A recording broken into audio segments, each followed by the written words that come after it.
All right, everyone.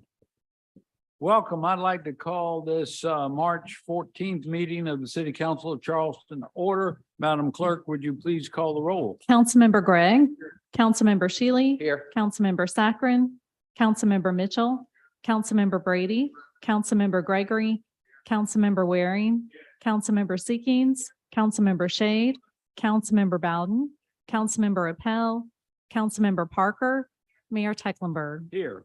And now if y'all would like to join us, Councilmember Gregory will lead us in an invocation and a pledge of allegiance. Why don't we just take a moment of silence?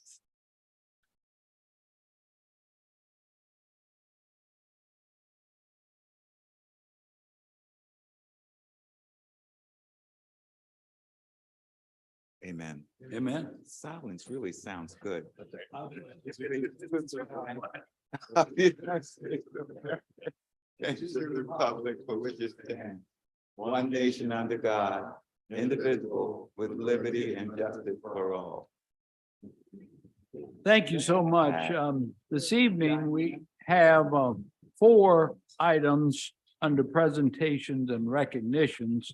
And first, we have a resolution honoring Judge Richard E. Fields, Charleston's first African-American municipal court judge, who passed away last week at the tender age of 103.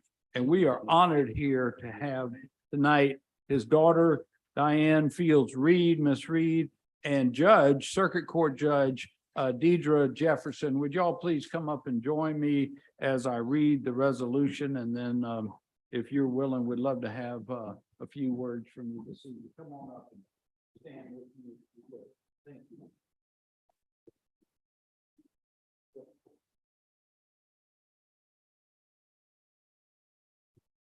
So the resolution reads, whereas as family and friends mourn Judge Richard E. Fields' death, we remember his distinguished service to the betterment of the city of Charleston and the state of South Carolina. And by the way, yesterday, we found out that the middle initial E stands for Earl, and he made it up. Whereas Judge Richard E. Fields was born in Charleston on October 1st, 1920, although there was some dispute about that, and lived off St. Philip Street with his family. He decided to attend the Avery Institute for high school. 1944, graduated from West Virginia State College and earned his law degree in 1947 from Howard University School of Law. Whereas in 1949, Judge Richard E. Fields became the first Black attorney to run a law office in Charleston since Reconstruction. Whereas Judge Fields became a municipal judge for the city of Charleston in 1969, a position he held until becoming a family court judge for Charleston County in 1975. He was subsequently elected judge of the Circuit Court of South Carolina in 1980 and served until his retirement from the bench in 1992. Whereas on August 30th, 2000, President William Jefferson Clinton named one of Charleston's central post offices for Judge Richard E. Fields, where his portrait hangs prominently inside the post office on Sycamore Avenue, West Ashland. The local chapter of the American Board of Trial Advocates instituted an award in 2004, named the Honorable Richard E. Fields Civility Award, recognizing Judge Fields as the best evidence of quality, civility in the courthouse. And on September 8th, 2020, the Charleston City Council gathered here, named our municipal courtroom in his honor as well. Whereas active in civic and business affairs, Judge Fields helped to establish Liberty National Bank in 1980. He served on the board of trustees at Claflin University, I think for over 50 years, the board of directors for the Charleston Chamber of Commerce, Bon Secours St. Francis Hospital, Trident United Way, and was a member of the committee to establish the Charleston School of Law. And whereas Judge Fields served as legal advisor to the Committee on Better Racial Assurance Board, COBRA, His astute legal strategies and diplomatic counsel helped many citizens suffering from injustices during the early years of COBRA, and his wisdom, strategic contacts, and advice to volunteer leaders delivered many people from personal and family disasters. And whereas Judge Richard Fields was preceded in death by his wife, Myrtle T. Evans, and is survived by 2 children, a daughter, Mary Diane Fields Reed, and a son, Richard E. Fields Jr. And now, therefore be it resolved that I, John J. Tecklenburg, Mayor of the City of Charleston, along with City Council and our citizens, hereby extend to members of his family an expression of sincere regret for their loss, which is our loss as well, and know they will be consoled by the memories of his fine life and achievement. I ask by acclamation approval by City Council. All in favor, please say aye. Any opposed, the ayes have it. And now I'd like to call on Ms. Reed if she would like to make a few remarks and accept this resolution. Thank you, Mayor President. Yes, ma'am. Good afternoon, members of the council, guests, residents of Charleston. I will make just a few short remarks, but you all knew my father almost as well as I knew my father. And there have been so many stories, so very many pleasant stories about your interactions with him. On behalf of the Fields family, please accept our thanks for this token on his behalf. I will say before closing, there's a story that he always told about his love for Charleston. When he graduated from law school, he continued to work in Washington as a waiter. He wanted to make all the appropriate money so that he could come back to Charleston and open his law office and represent the community appropriately. He was serving a group a dinner at a restaurant. It was O'Donnell's. And they were trying to encourage him to practice law in some other area of the country. And of course, he had gone to school with many distinguished lawyers who became very important during that time. And they too were encouraging him to practice in Chicago, Cleveland, Los Angeles, Detroit. But he always said no, his path was going to lead him back to Charleston. That was the only place he ever wanted to be, that he would spend all of his days serving the community, and that would be his legacy. And I believe he was a success at that. He certainly was a proud Charlestonian. And as his family, we obviously want to continue that legacy to make him proud. Thank you so very much.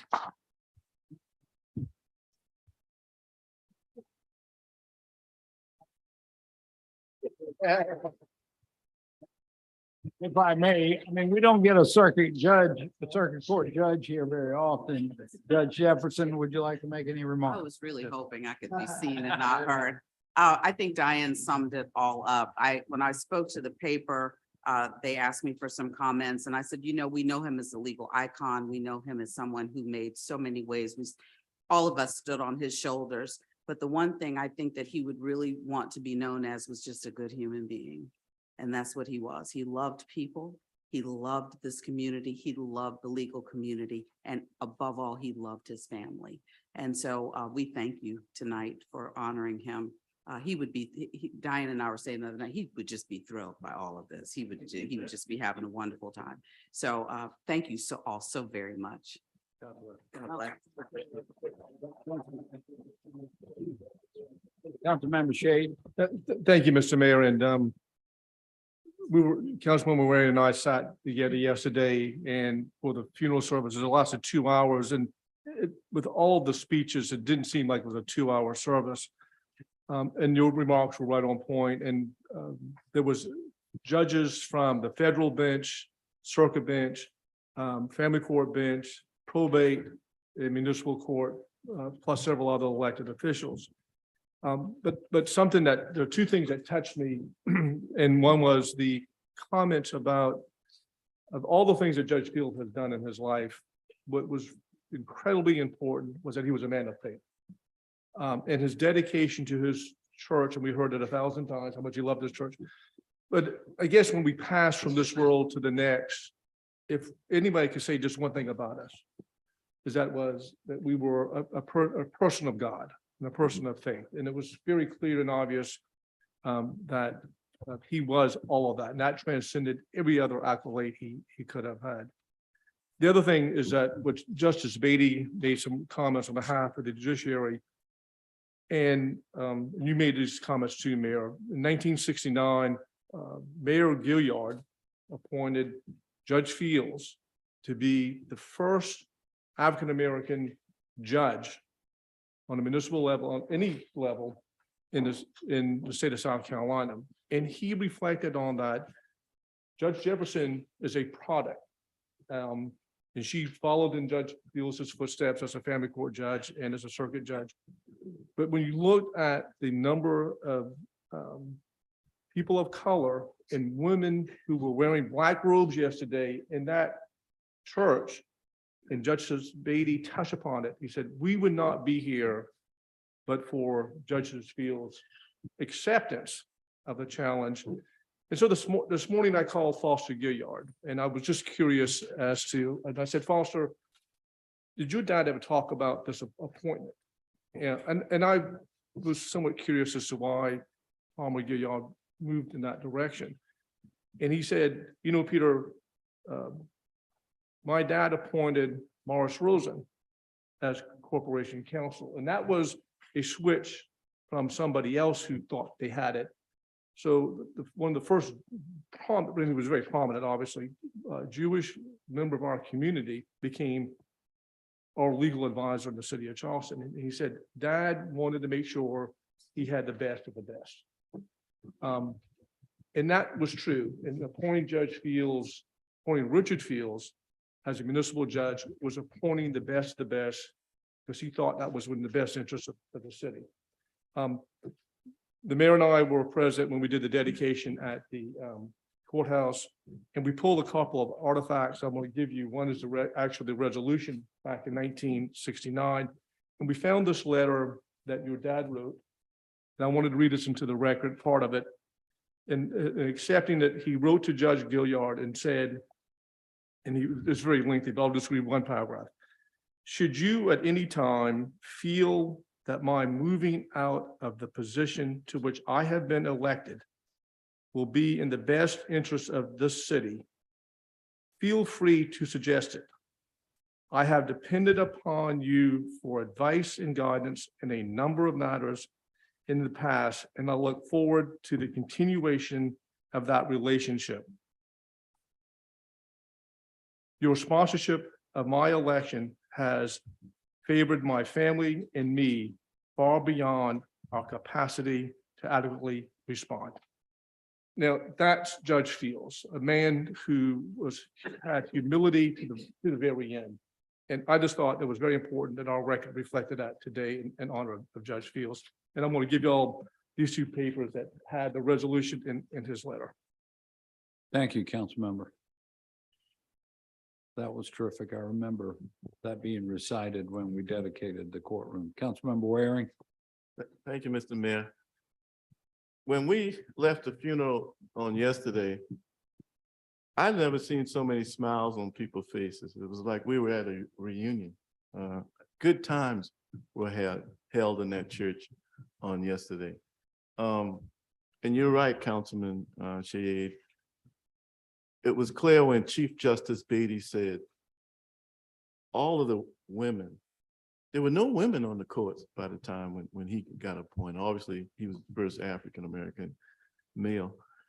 And today, I wish you could have seen, because I know you all were involved with it, but Judge Julie Armstrong was in front of me. And I thought she was shaking her head up and down so hard, if she didn't have a neck, it would have come off. I guess about between 15, not quite 20 years ago, the College of Charleston did not have a scholarship endowed in the name of an African-American. So I pointed that out and they said, well, okay, do something about it. So I got with Tom Waring, who happens to be a longtime attorney in this town, and we always kid one another about being cousins. I got with Tom Waring and myself, and I actually met with your dad and asked if he would allow a scholarship to be endowed in his name. Of course he did, you know how willing he was. And so Tom and I started raising money, and in less than 60 days, we raised not quite $100,000 to endow the scholarship in your father's name. First place we went to was the Charleston Bar. And Frank McCann was the chairman of the bar at the time. And the bar stepped up with a $20,000 contribution like that. And we're talking almost 20 years ago. When the scholarship was awarded, the young man came out of Sumter. Your dad started questioning the young man. He said, son, ask your grandmother, you my cousin. So it kind of gets back to where when Congressman Kleiman said that everybody in Berkeley County are cousins. Well, I guess maybe that's the way it's in Sumter or something like that. But thank you all for giving and allowing the gift of your father to be so widely exposed to all of us in the city of Charleston and really the state. Thank you so much. Absolutely. Diane, thank you again for being with us tonight, and Judge, an honor for you to be with us. Thank you both. God bless. So next up, we have a proclamation recognizing Women's History Month.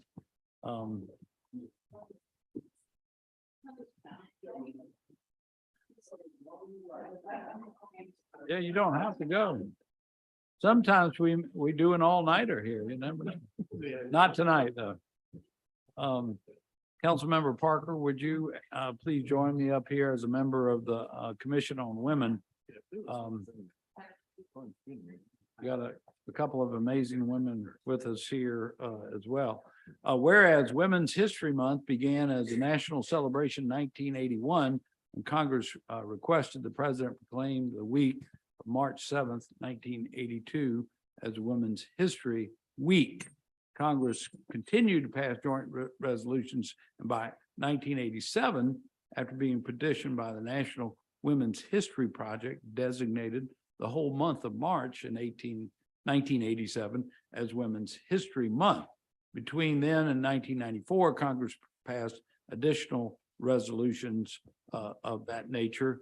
And then whereas the National Women's History Alliance designates a yearly theme for this year for Women's History Month, the theme is celebrating women who tell our stories.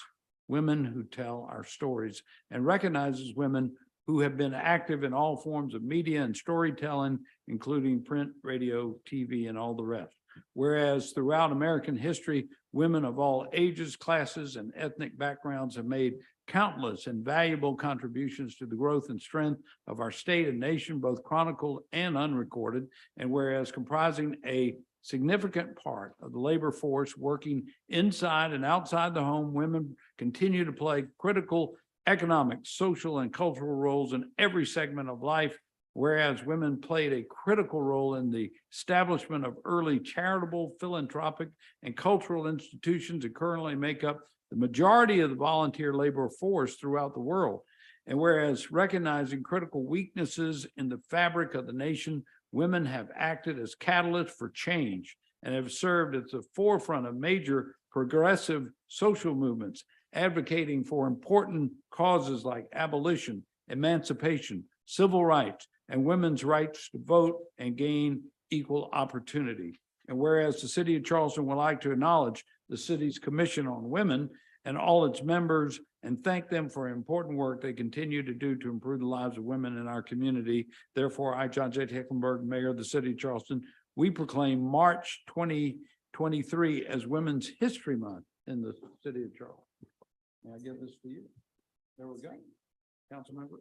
Yeah, thank you, Mr. Mayor, for recognizing the important role that women play in this city and in this room, and such a fitting evening to recognize your father for what he's done for women, to uplift them like that. I mean, what a true testament, what a great evening to celebrate him as well. So the Women's Commission has great things coming, so stay tuned. Keep it Thanks, up. y'all. Thank you. Thank you, Ms.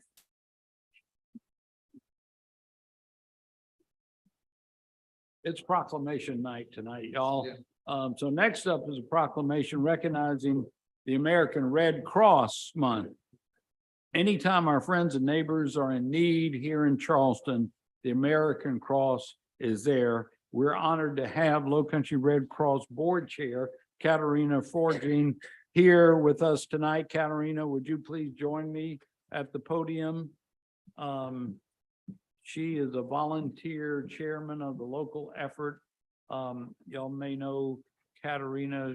She moved here from Sweden some years ago to help open the Volvo plant. She's an amazing woman herself, speaking of amazing women.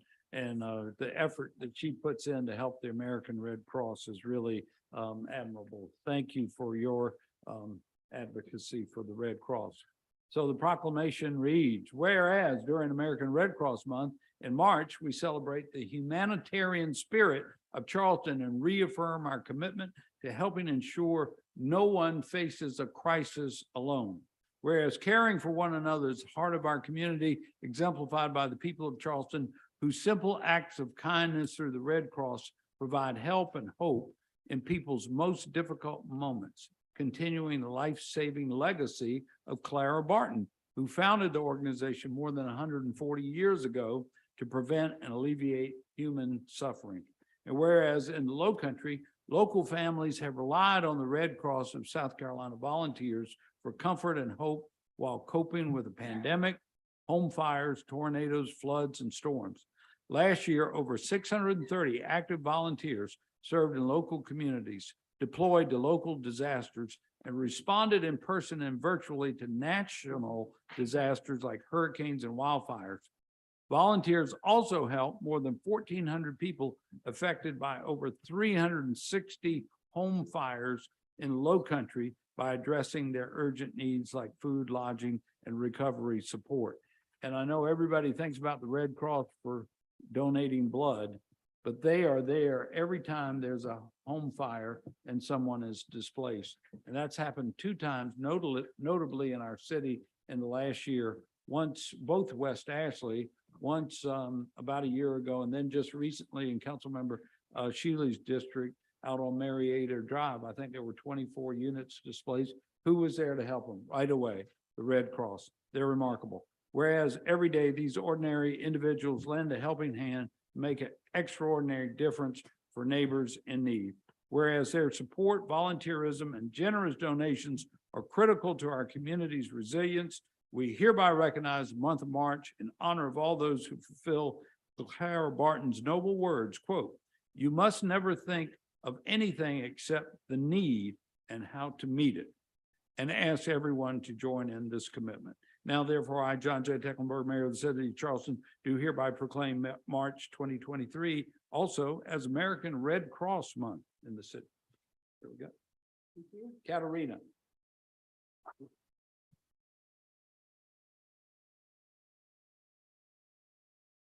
I'm speechless. That will be the first time, yes. And you know why? Because this time the proclamation was really including all the things that we communicate. And I wrote a letter to the editor of Post and Courier the other day, so it's got that. So I'll just throw away most of what I was going to say because John, you already said it. So thank you, Mayor Tecklenburg, and thank you, Council Member and the City and County of Charleston for being a great partner to the Red Cross. And thank you for having me here today.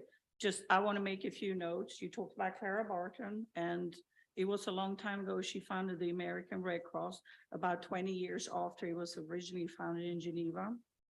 And ever since then, the Red Cross team members and volunteers have been an essential part of every response to war, disaster, and human suffering. We were there then and we are here now. To put that in context, the disaster team of the Red Cross in America issued a overview of the disasters that happened last year. And they called it the 18 different billion-dollar climate disasters last year. So we had 18 different disasters that each cost at least $1 billion in total to take care of. And only the 3 months between November and January, Red Cross initiated 82 separate disaster relief operations in such a short time. We did obviously take care of Hurricane Ian here. We don't want Hurricane Hugo again. No thanks. Yes, you spoke about the home fires, and we do install a lot of fire alarms, etc. So we installed over 2,000 in this region last year, and 30% typically anything we do is in Charleston County. I also want to mention blood. You mentioned a lot of important stuff. You mentioned our service to the armed forces. Yes, it's teamwork. And basically every second someone in the US needs blood or platelets. And if you donate a pint, it goes really, those who are fastest typically are armed forces or the firemen. They can fill a pint in 2 to 3 minutes only. It can save up to 3 lives. We're always trying to modernize, and in our board team, we've been working on something. If you miss the blood drive, I know you host blood drives here. If you miss one, then you think, oh, I'll do it the next time. And it's far in between sometimes. Now we have something called a blood link, and I'm trying to prove that that one is working. So anyone who would like to donate this month, I hope you will scan this QR code, and we will circulate that and some links to that, because that way anyone who misses a blood drive can go in, choose any location you want rather than the one that was hosted, and we can still get credit for it. So that's a good way of showing that modernization work, and I would love to show that. Yeah, you basically said most things. This is Red Cross Month, and we want to just honor the volunteers who support us and all the patrons. We cannot do this life-saving work without them. So on behalf of them and on behalf of the people we serve, we are very grateful. We are there in times of need, and sometimes we are the only hope. So thank you. Thank you. Appreciate it. Thank you.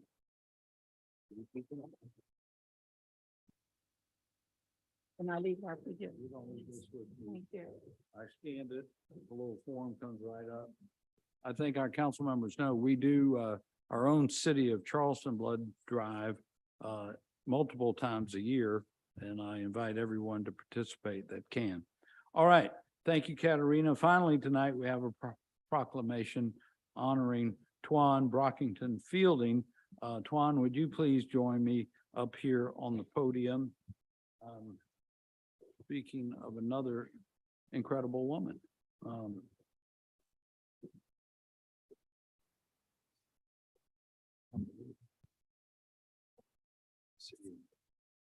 So, and could I ask Councilmember Saccharin to join me? I think originally this request was made by Councilmember Saccharin.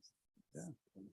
But whereas the City of Charleston wishes to recognize one of its most dedicated citizens, Tuan Brockington Fielding, whereas the Charleston Citizen Police Advisory Council was established in 2018 by the City of Charleston with the mission to bring together people of diverse backgrounds encompassing ethnicity, academic, business leaders, faith-based organizations, elected officials, media, and law enforcement to create open dialogue and understanding, whereas the CPAC, as we affectionately call it, serves to facilitate the involvement of the residents representing neighborhoods and communities in our city to improve policing and strengthen the connection between citizens and the Charleston Police Department. The CPAC periodically evaluates police relations with the community and suggests changes to police department policy and procedures, practices, and training. Whereas in 2018, Tuan was an inaugural appointee to the Charleston Citizen Police Advisory Council by Councilman James Lewis.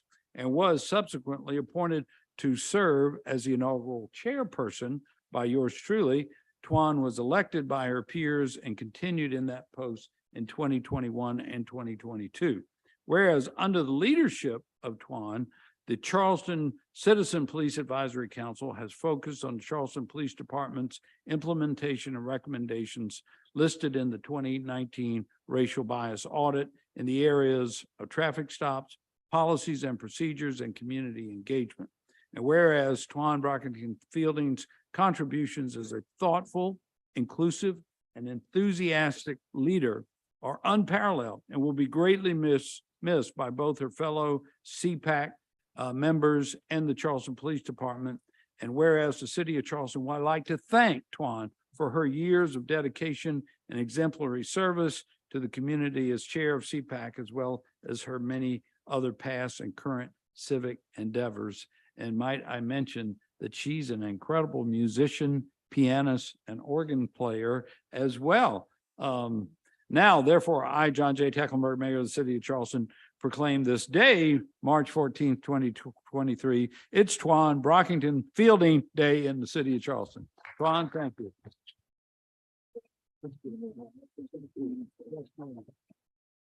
Well, I am more than honored and quite humbled to have this opportunity to receive this recognition. I see one of my other partners in crime, our current Vice Chairman, Jerry Harris. Thank you for being here. Many thanks, though, to Mayor Tecklenburg and to all of you council members, especially mine, for having the foresight to set up this council to be able to work along with the Charleston Police Department. It is a wonderful learning experience working with Chief Reynolds. So happy you are here, sir, and with Deputy Chief Cheeto Walker, and with our facilitator, Jillian Edison. It's a wonderful thing to see how people from different backgrounds can meet together, flesh out issues to determine a positive way forward for the harmonious relationships in this Charleston community. Yes, Mayor, we have a lot of work to do. There's still a lot of work to do. There's miles to go before we sleep. But we ask that you not grow weary in your well-doing and that you remember to remain patient. And please, council members, send us people who have the same amount of commitment, who want honestly to work on CPAC to bring about a difference for Charleston. It matters not from whence they've come. I'm the product of educators in this Charleston community. I'm a graduate of Columbus Street Elementary School, who you probably don't even know anymore, right? And Charles A. Brown High School that was over on the east side of Charleston. I have never forgotten my foundational growth, and it led me successfully through Clemson University. So thank you so very much for the recognition, but most especially, please remain committed to the opportunities that the Citizens Police Advisory Council for the City of Charleston's Police Department can really make in this community and maybe make a difference in not just here, but the state of South Carolina and the nation. Thank you again.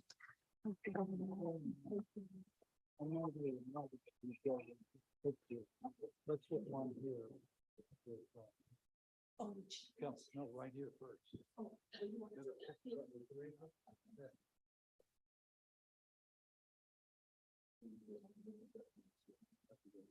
Thank you, Tuan. That was wonderful. All right. So next up is our approval of the city council. Move for approval. Minutes from February 14th. We got a motion and a second. Any additions or deletions, edits? Hearing none, all in favor, please say aye. Any opposed? The ayes have it. There are no public hearings tonight, so we're going to move right to citizens participation period. And Madam Clerk, if you want to help lead that for us, that would be terrific. And we have 6 people signed up. Did you want to set a time limit? All right, the time is 2 minutes. Anthony Bryant.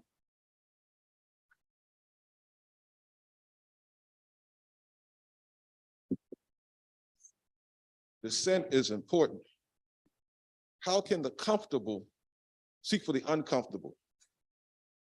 As I watch this tonight, I watched generations of generations past that were comfortable, but the uncomfortable still here. I made a public comment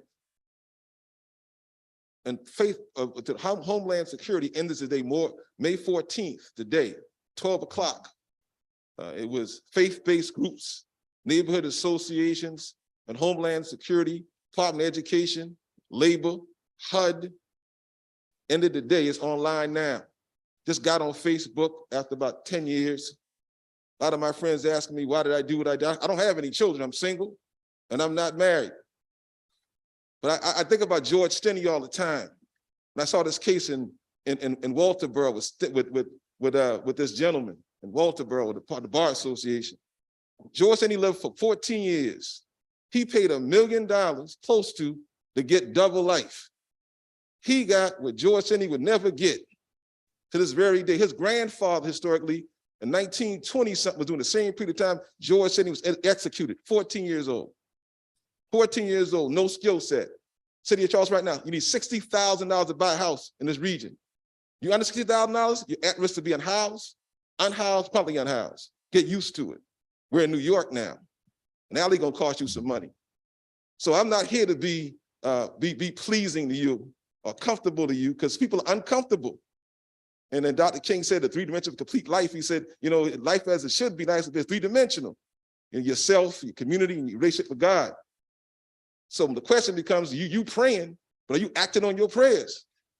You ain't acting upon your prayers, it don't matter if you pray or not. And to all my detractors, my grandmother told me this years ago. She said, God of universal purposes changes not. Doesn't matter what you think about my speech, what I think, Time. God doesn't change my purpose. Thank you, sir. Mohammed Idris.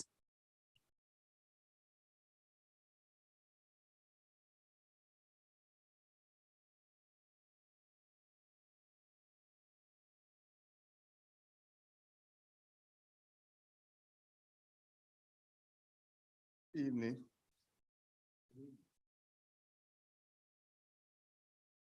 The sign said, New World Order. 13 letters is in that New World Order. Racism is dead and buried. Say it again. Racism is dead and buried. But the devil is not. The devil is not. So they use racism to hide the crime. They use racism to hide the crime. Anytime you're selling something in the store that says the devil is square, something is wrong with our society and those who are in authority. We got 12 people on the council. And when you look at devil square and count the letters in it, you got 12. So they are saying that the leadership of the city of Charleston is devil. I'm not saying this, I'm just looking at the interpretation. This said, the devil queen. Now these 2, and they got a little young lady who's a victim of circumstances named Little Debbie. And when you look at that, Little Debbie and her, that makes 13 letters. And 13 is what we know is we have in the flag and we have in the cabinet. It's 12 councilmen and the mayor makes 13.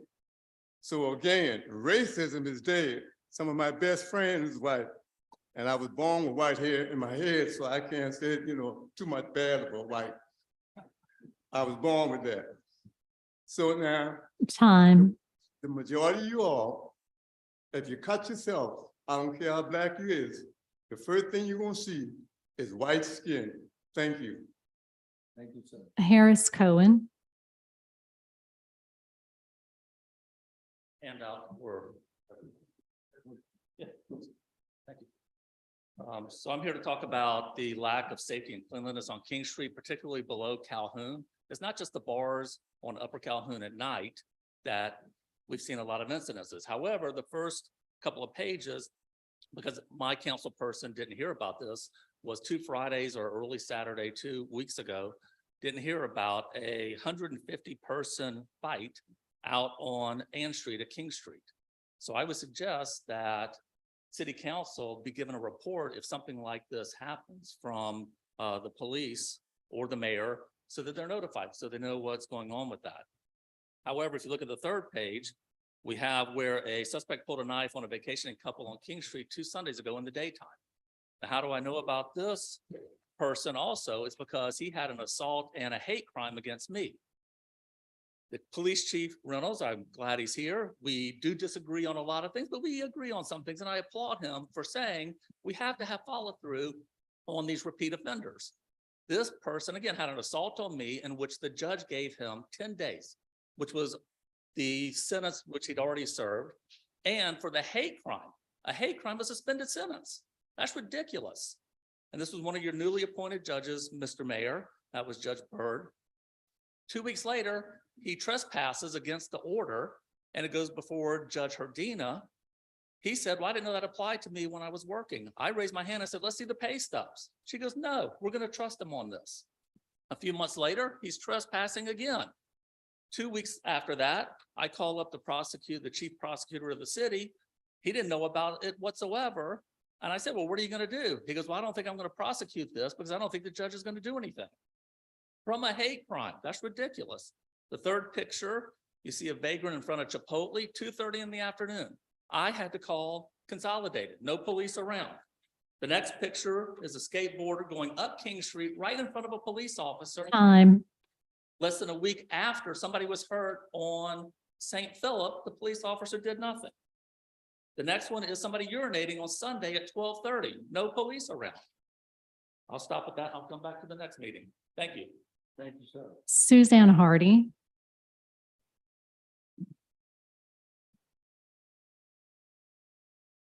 Sorry, I'm so short. Suzanne Hardy, 32 Prelude Street. I'm speaking for Cajun. I want to acknowledge and appreciate the Public Safety Committee for bringing up Cajun's concerns and questions regarding the CPD assessment for the audit. I hate to say, but unfortunately, our key concerns were not resolved, but instead CPD reiterated their current plan.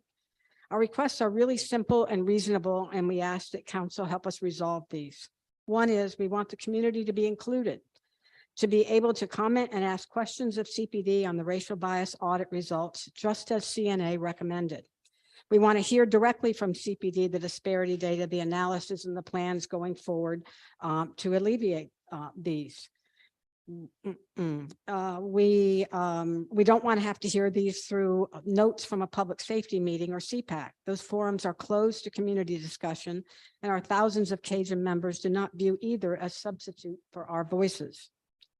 Second, we want council and the assessment team to address how, without Black representation, the community is assured that racial bias will not be inadvertently inserted into the assessment. It was a gross error and a lack of racial sensitivity for that criteria to not be part of our choosing our consultants. But it's not too late to identify a third-party perspective and or assure meaningful review by some of our local Black leaders. Finally, Cajun reiterates its passion, which I know you know of, and many offers to help make our racial bias audit a success. A success for bringing disparities to our collective consciousness and to put plans in place to diminish them.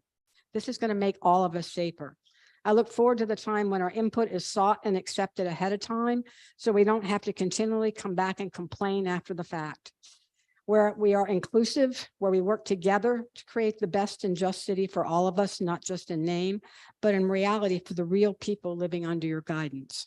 Thank you. Thank you. Jerome Harris. Good evening, Mayor and Council. This evening, I'm speaking on behalf, excuse me, of the chairman of the Community Police Advisory Council, CPAC, not to be confused with the other CPAC. We want to thank council for recognizing our fearless leader, Tuan Fielding. I have in my hand this imaginary bouquet of flowers that we wish to give her, and thank you for thank her for her service. But as importantly, her comments about her being a role model for service on CPAC becomes important. We'd ask you, as you begin to think about your relationship with the individual who represents you on CPAC, that you look to Tuan as a model for that. As those of us who serve on CPAC look to her as a model for how you perform your duties and responsibilities. I want to thank you and ask council to act rapidly to approve the recommendation to fill the vacancy that the mayor is bringing forward, and that those members of council who have not filled their vacancy do so expeditiously. We'd love to come to the next meeting and see that on the agenda. Also, we want to reiterate the fact that it was a good instructive meeting yesterday afternoon with the Public Safety Committee. A number of issues were raised. And CPAC remains committed to its responsibility to be the bridge between the community and the police department, a two-way bridge. If this assessment is going to result in us having a sense of transparency and improve public safety, some of the concerns that have been raised ought to be addressed. I think we're in a good space. All it takes is a little bit of work, and it's not what we do, it's how we do it. And I want us all to remember that as we move forward. Thank you very much. Thank you. Yes, sir. Zach Vasiti. Who was that? Zach Vasiti.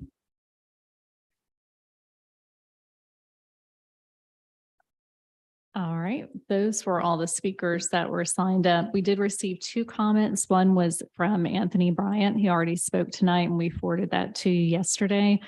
We also received a comment from Brian Turner. And he said that they urged council to support the Board of Architectural Review's authority in twice denying the elevation request for 1 Henrietta Street on grounds that a first floor storefront could be feasibly flood-proofed, or alternatively, a FEMA variance could be obtained.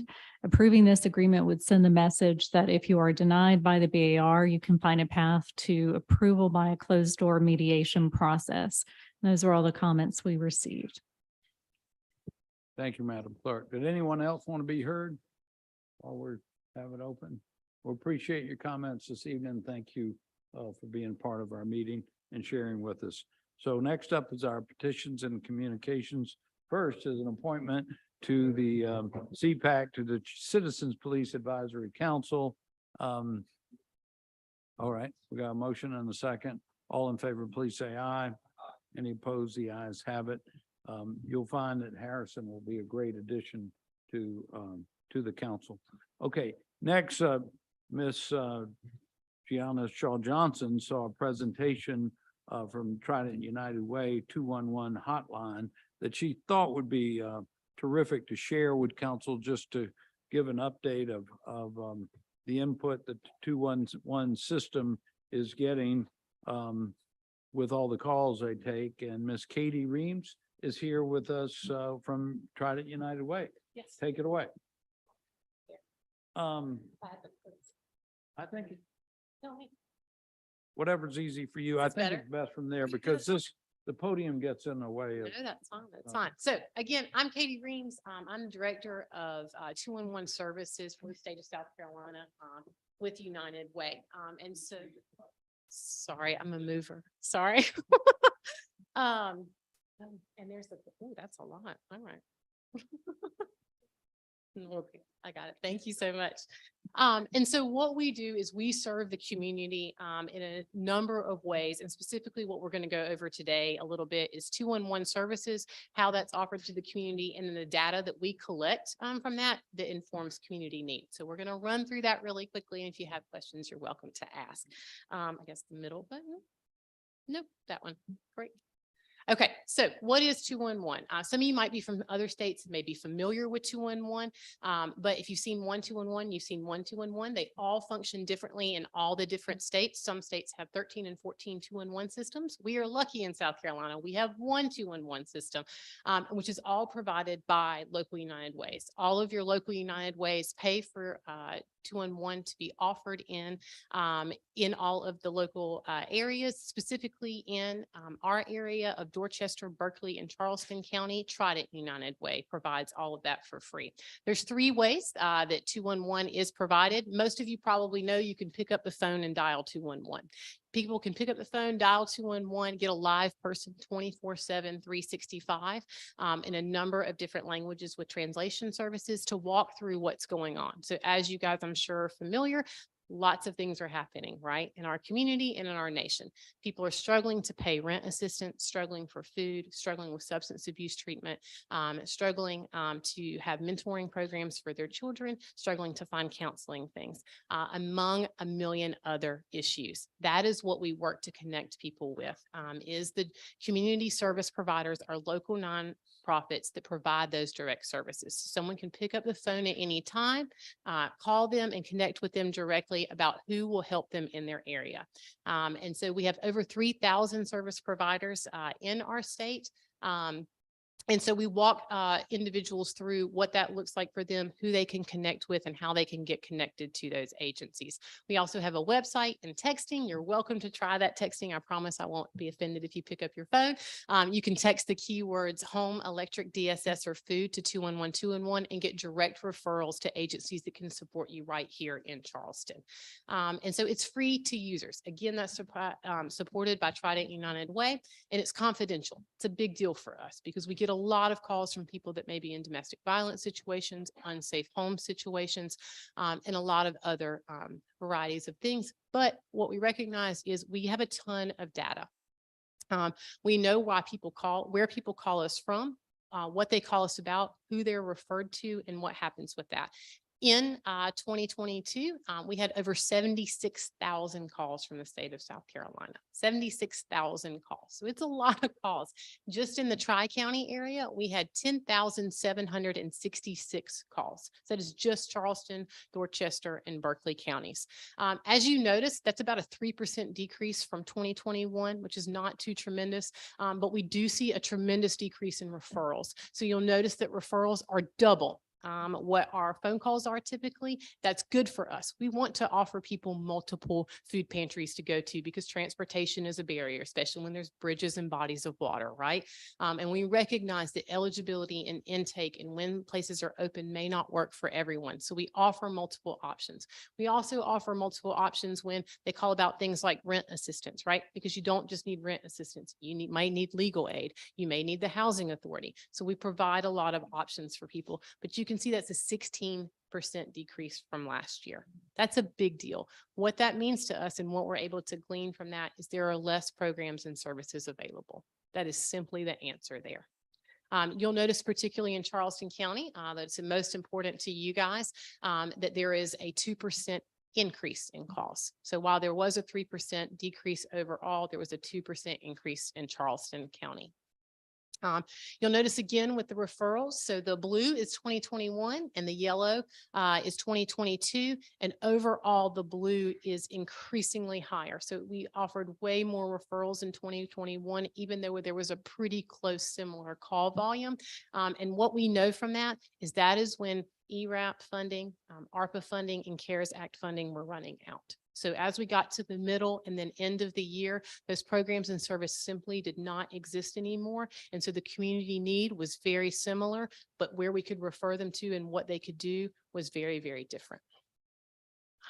So what do people call about? That's a big deal for us because it matters. We can all kind of anecdotally talk about, we have a cousin, a sister, a brother, or someone who has an experience, but data matters. We want our elected officials and we want our nonprofits and we want our community members to make data-driven decisions, especially when it comes to money and service areas and all of those things. And overwhelmingly, what people call about is housing needs. Of the top 18 needs in the Tri-County area, only one of them was not related to housing this year. That was food. Everything else was related to housing. And you might think, well, what's general legal aid? All about housing court, right? So it's all about having representation in housing court and preventing those evictions. And so that's a really big deal for us because we recognize this is different than statewide. These same numbers are not reflected statewide. In some regions they are, but food and some other services are much more needed statewide. We see a much larger housing need in this Tri-County area.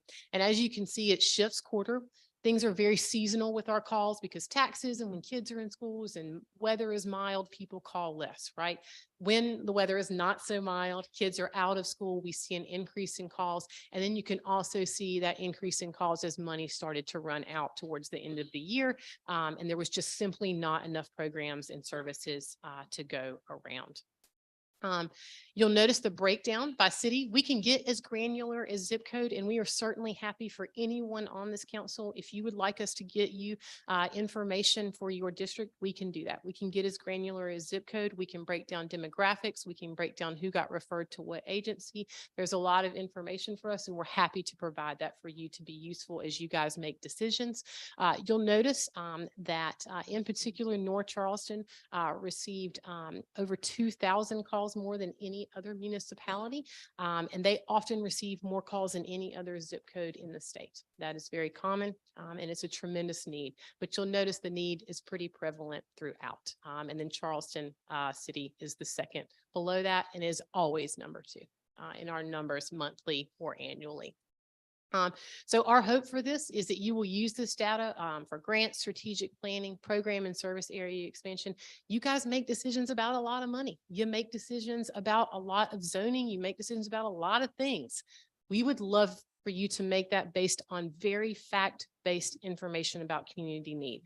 We're not just anecdotal. We have 10,000 people that had a thought and had a need, and we have demographics on them, and we want to share that with you because we want to be part of the process in just making sure that we're making fact-based decisions. We're also happy to provide to any of your districts, whether it's fire, EMS, local nonprofits, any materials to get the community and the constituents that you represent connected to 211. So we get them to the right places with the right agencies that can support them. You can always contact me. My contact information is there. Gianna certainly has it. We talk regularly these days. And you can also contact any of the TEW staff. So we are happy to help at any time. And I was recently asked, someone said to me, so what are you looking for out of this? And our answer is nothing. We just want to be helpful. We have a ton of data.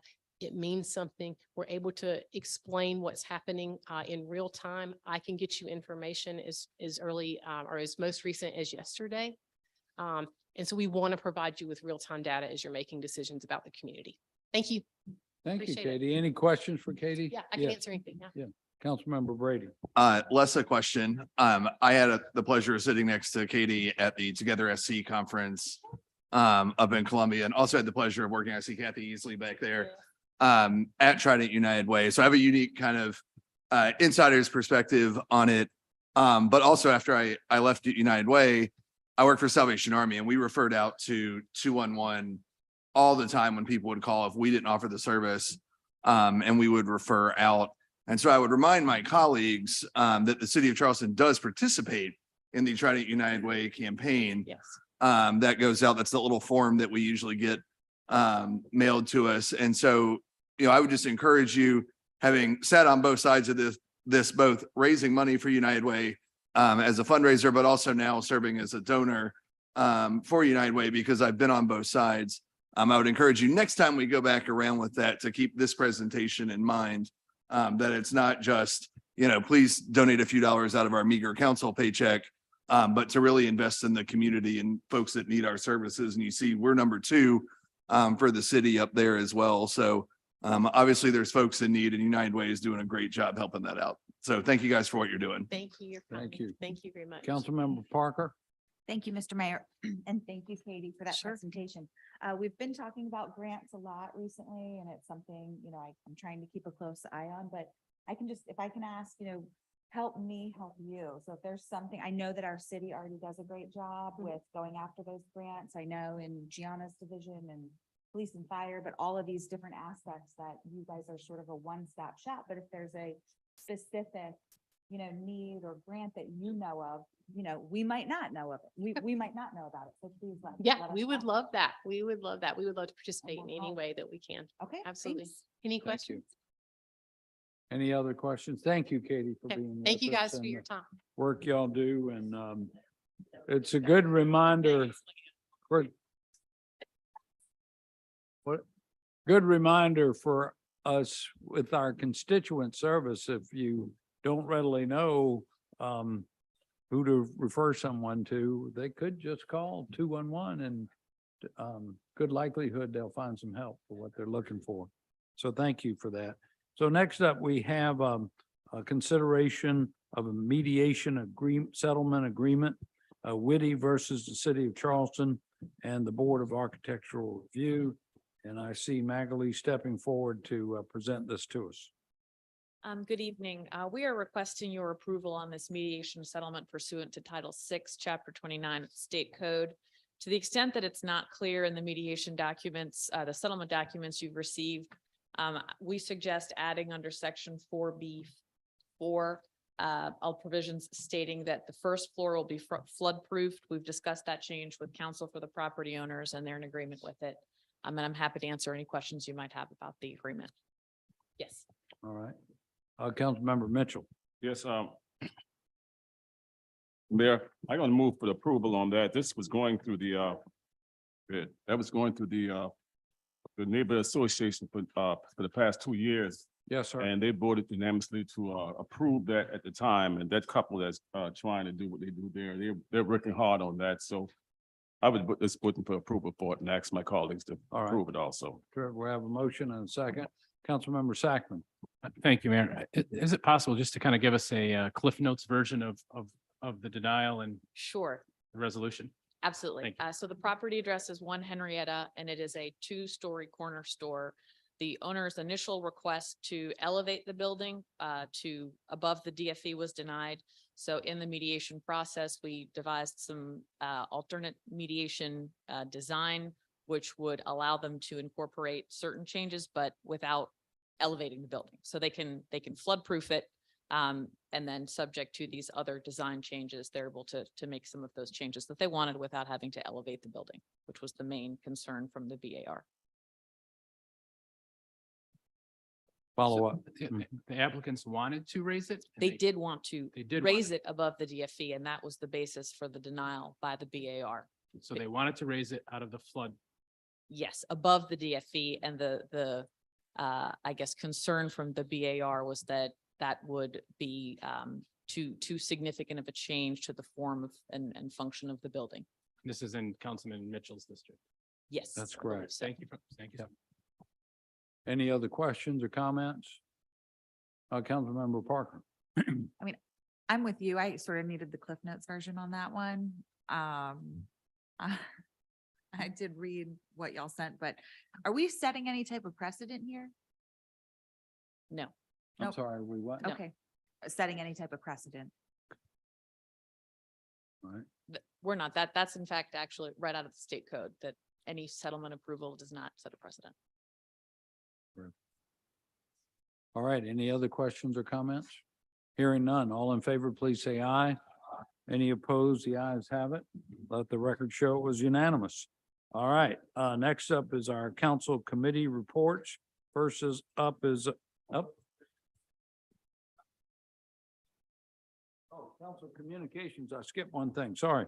Next up is council communications. We have a resolution for council to support South Carolina House Bill 3236, allowing a municipality to annex in areas surrounded by that municipality, so-called donut holes, requested by Councilmember Shade. Councilmember Shade? Yes, sir. Thank you, Mr. Mayor. And if you haven't been following this, I know that our counterpart, Charleston County, has issued a resolution in direct opposition to this. This is a very simple and common sense approach to try to fill in the donut holes that we are experiencing. And Molly is doing such a terrific job. You saw the report we got from our real estate committee regarding this. I asked, and I just sort of focus this on only in West Ashley to give us a sort of a concept about the number of pieces of property and homes and commercial uses that would be impacted by this. As it stands right now, there are over 40,000 living units in West Ashley. Of those 40,000 units, 34,000 are in the city, which leaves about 6,000 outside of the city. Those are just residential units. There are 430 vacant commercial units and 135 other commercial units, for over 560 commercial units outside of the city, just in West Ashley alone. Plus, there's 768 acres and 768 parcels and 1,200 acres of unannexed land and just in West Ashley. So what this House bill will do, and what I'd ask council to vote to approve this resolution, is to help us make this annexation effort a whole lot easier. This is simply about good government. Councilmember Appel in West Ashley, I believe Councilmember, just about every member of council who has a representation or part of West Ashley has these donut holes in it. They're in Avondale, they're in Maryville, Ashleyville, they're in Pinecrest, they're in Huntington Woods, and try to get your answer to your constituents about speed bumps or traffic calming devices in an area. Try to get police enforcement in these areas in which we don't have people trying to have people stop speeding. We've got public service district picking up trash following the same route that our city trash collections follow, the same route. Talk about duplication of services. Annexing these properties is going to close this duplication of government services. It's going to help us with planning. One of the main things that we've been discussing over in West Ashley is flooding issues.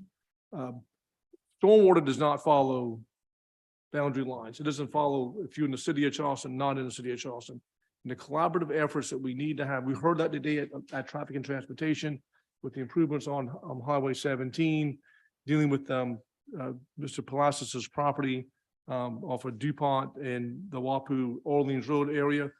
That project has been spearheaded by the city of Charleston, and it's going to help improve Mr. Palacios's property, even though it's outside of the city limits.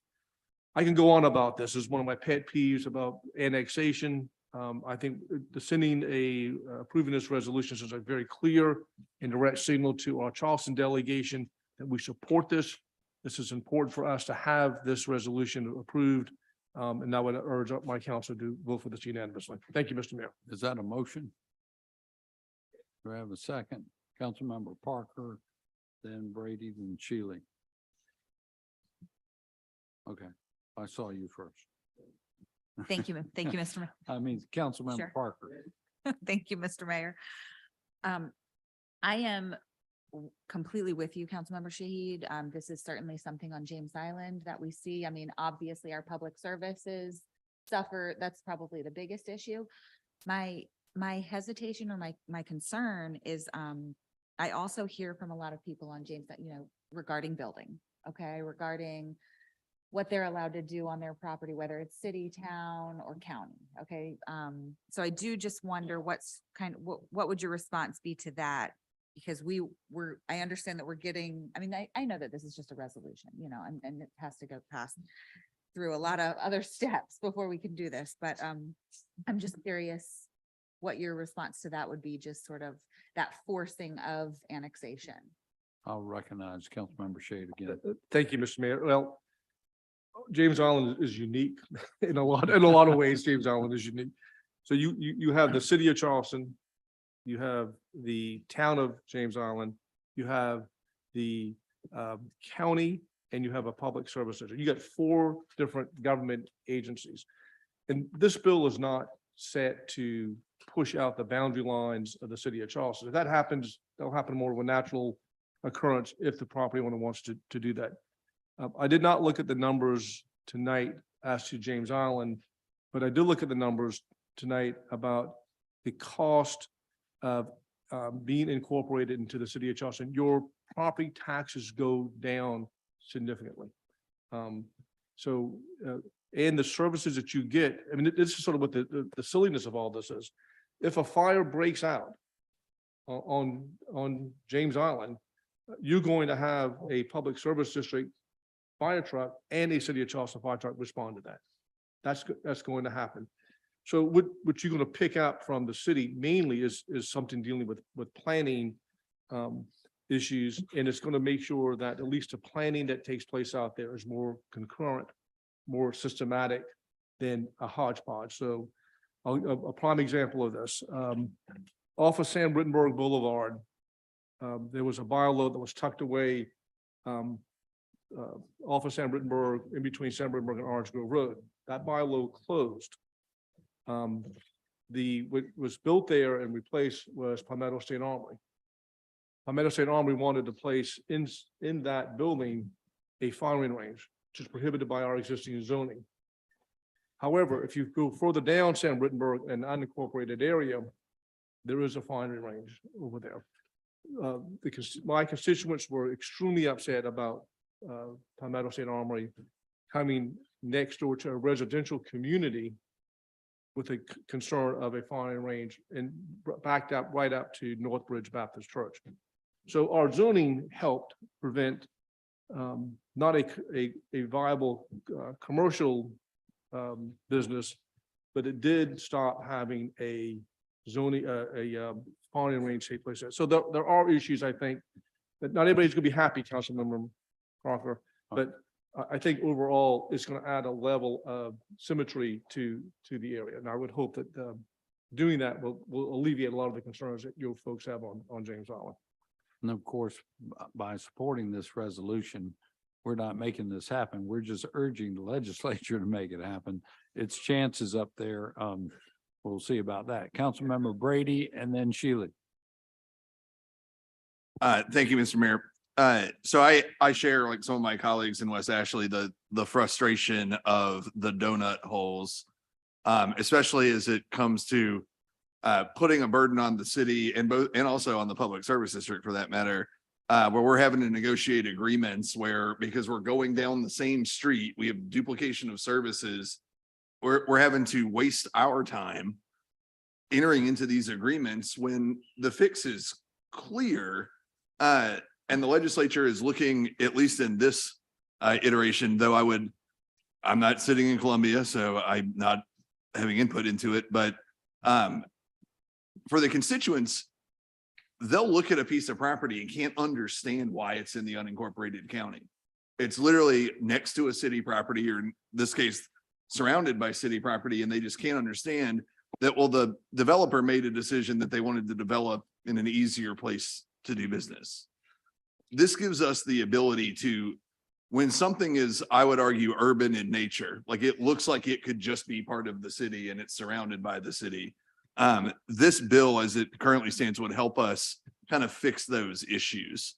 I know I have a lot of them on Johns Island as well. And so while the bill's not perfect, and I would agree with that, we should urge the legislature to help us fix this problem. And I would just add an amendment, Councilmember Shahead, if we look at the now therefore be it resolved, maybe it was a scrivener's error, but it should be Charleston City Council, not Charleston County Council. And so I wholeheartedly support this, and thank you for bringing this forward. Yes, thank you. Councilmember Shealy. Yeah, thank you, Mr. Mayor. I'll support the resolution as it's going forward. I think we need to be very careful with this for a lot of reasons. I happen to have lived within the boundaries of District 2 for 53 years, and I can tell you there are people that live within those boundaries that do not live in the city limits, that do not want to be in the city limits. And I've had those conversations. While I personally believe that they would benefit from this, they are just as adamant that they don't want to be in the city. And I want us to be very careful with forcing someone to come into the city that doesn't want to be there. I was glad to see that there's a public hearing. I can tell you in the neighborhoods that I represent, Springfield, Canterbury Woods, Church Creek, Forest Lakes, and I can go on and on. I have as many probably within District 2 as there is in any district in the city of Charleston. We will have long, lengthy public hearings if we were to move forward with this. 9 days ago, there was a fire at Colonial Grand, as Mayor spoke about. St. Andrews Public Service District played a major role in helping contain that fire and working with our firefighters. And Councilmember Gregg, they used their $1 million truck to come in there and helped out. And while our city guys did an outstanding job and would have done an outstanding job without St. Andrews PSD there, they came in and they helped us contain that fire, and they did an outstanding job of working with us. I don't want to ruin that relationship over something like this. So I want us to be very, very careful with this, because they are very good at fire. They are very good at trash pickup. And while I agree, the neighborhoods we have, I know I have people who live within the district that I represent that only put trash in their garbage can Monday, Tuesday, and Wednesday because it picks up on Thursday, and they use their neighbor's trash can that goes to St. Andrews. So there is a lot of overlap and a lot of crazy extra expense where we've got trash trucks running up and down. So I agree with it. I just want us to be very careful if this comes about in how we handle it. So thank you, Mr. Mayor. Well, I think that's a good point. And as I just said a minute ago, our approving this recommendation doesn't make it happen. State legislature has to pass it. But even if they do, then it's still up to this body to make a individual decision as to any annexation that would come forward or be recommended.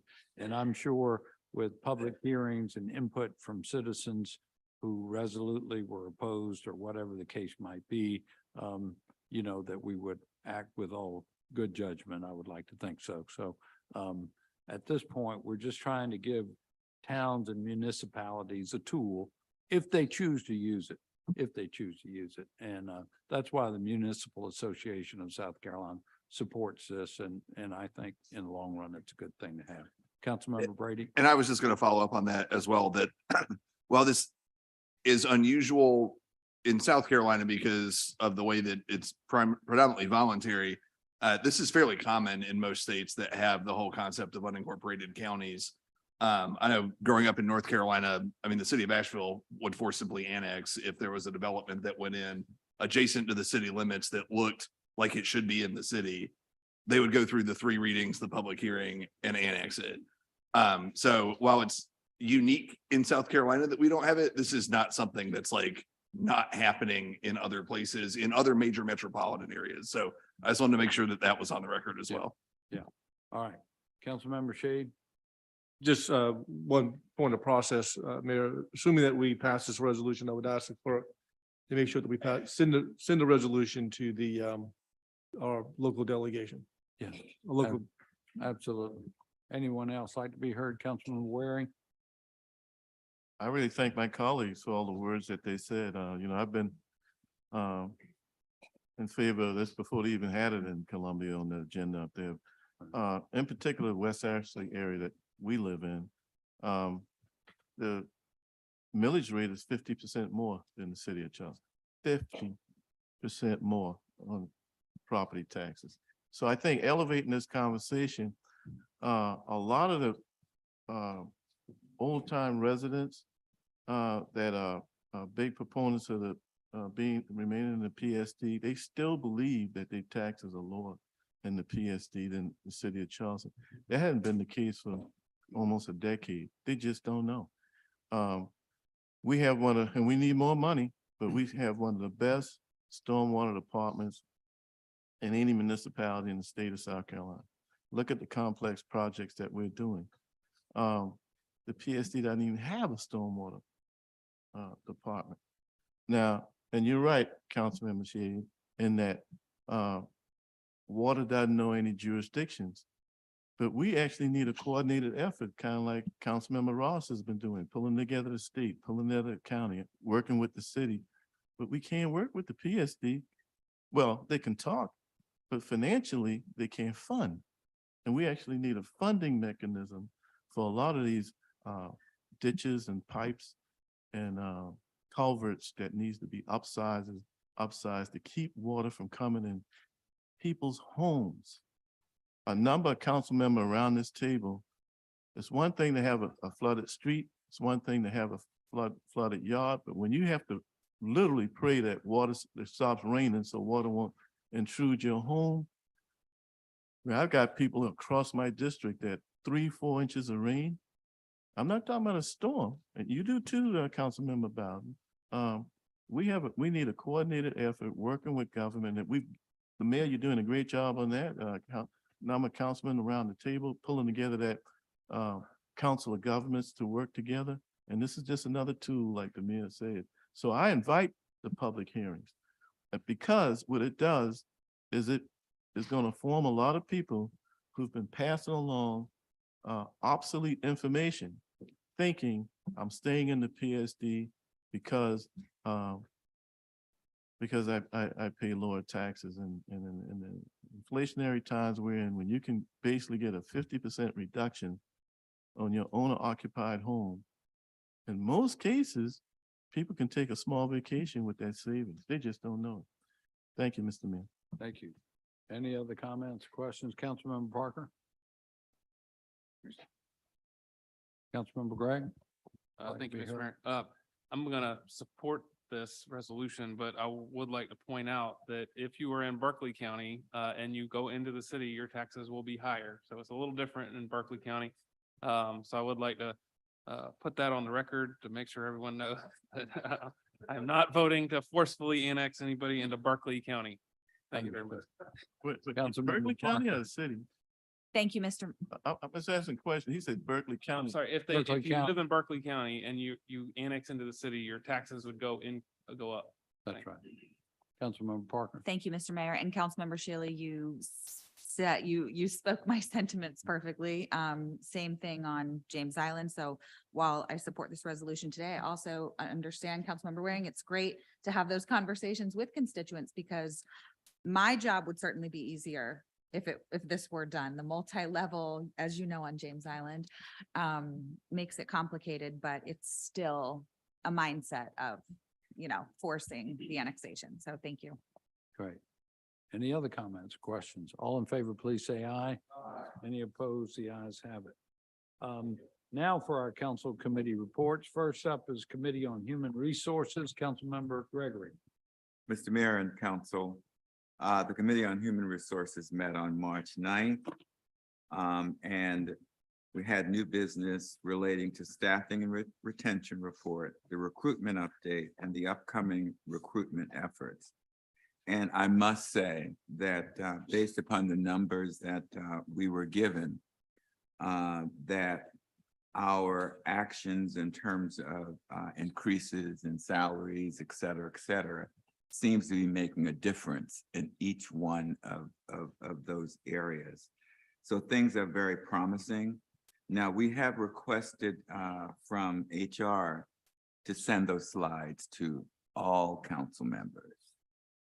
Because once you see the slides, it's pretty obvious that things seem to be heading in the right direction and that we must have made some pretty good decisions. We had nothing to approve. This was just for information only. That concludes my report. Thank you, sir. Any questions for Councilmember Gregory?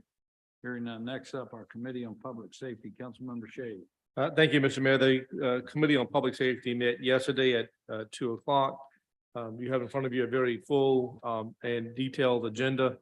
What I would ask to do, if I may go out of order, Mr. Mayor, is address what's on our agenda as item number C, and this was the review of the research agreement between University of South Carolina and CPD. Chief Reynolds was here with us, so Jill, and I'd ask him to sort of give us a little preview as to what the discussions were regarding this review. As you may remember, we approved this contract at our last council meeting, but y'all directed me to have a public safety committee hearing to address some of the concerns on this contract. And I'm gonna let the chief sort of tee this off, and Jill can fill in right after that. All right, thank you, sir. Chief Reynolds. Thank you, Mayor. Thank you, Councilman Shade. We did have a lengthy discussion. A lot of really good questions were raised. And with me today, I have Chief Walker. I have our Procedural Justice Director, Jill Idison, and we also have Bob Kale, Dr. Kale, who should be able to join us online. And I'm going to let Jill kind of frame up a little bit of what we discussed yesterday and maybe pass it off to Bob, because there were some really good questions and I don't think we were as prepared to answer those. So I think we'll be able to get some good answers from them tonight. Thank you. Great, thank you. Thank you all for having us. And thank you, council members, for Shahid for allowing us to discuss further the whole scope of the proposal for the assessment of the racial bias audit to date. We really believe in this, that this is an important step to be able to assess the progress that's been made. It's been a tremendous amount of progress, although we're not done. We've implemented, but now we need to better understand whether we had fidelity to the initial intentions of the CNA audit. We also would like to bring in a third party to give us the best practices recommendations on how we proceed and keep the momentum going. And the discussions last night mainly centered around making sure that we involved community members, which is definitely our intention to get them involved in the very substantial community engagement piece. And also there were some concerns raised about the diversity of the assessment team. And so at this time, I'd like to offer Dr. Kale a chance to basically give you guys some feedback on his thoughts for moving forward with the last item on trying to better diversify the assessment team. Thank you, Jill, and thanks, Mr. Mayor and members of council for a few minutes to speak. I want to say that I listened carefully to the public safety meeting from yesterday via the YouTube recording. I listened to it this morning. I heard the concerns and want to acknowledge that I have very clearly heard the concerns about the lack of diversity of the assessment team, and also the strong theme about the importance of frequent and authentic community engagement. I also want to make the point that in the proposal, we did address one dimension of the diversity issue, and we indicated that we would be hiring an African-American facilitator for the co-facilitation of the community forums. After listening to the discussion, I understand and now realize that this is not enough. And I suggest that moving forward, we broaden the role of the forum facilitator to more of a community engagement lead and a specialist who can help us in that regard. I would commit that this should be a person of color, someone who's known and respected in hopefully Charleston, but of course in South Carolina, and someone who has the research and facilitation skills to be at the table equally with every other member of the assessment team.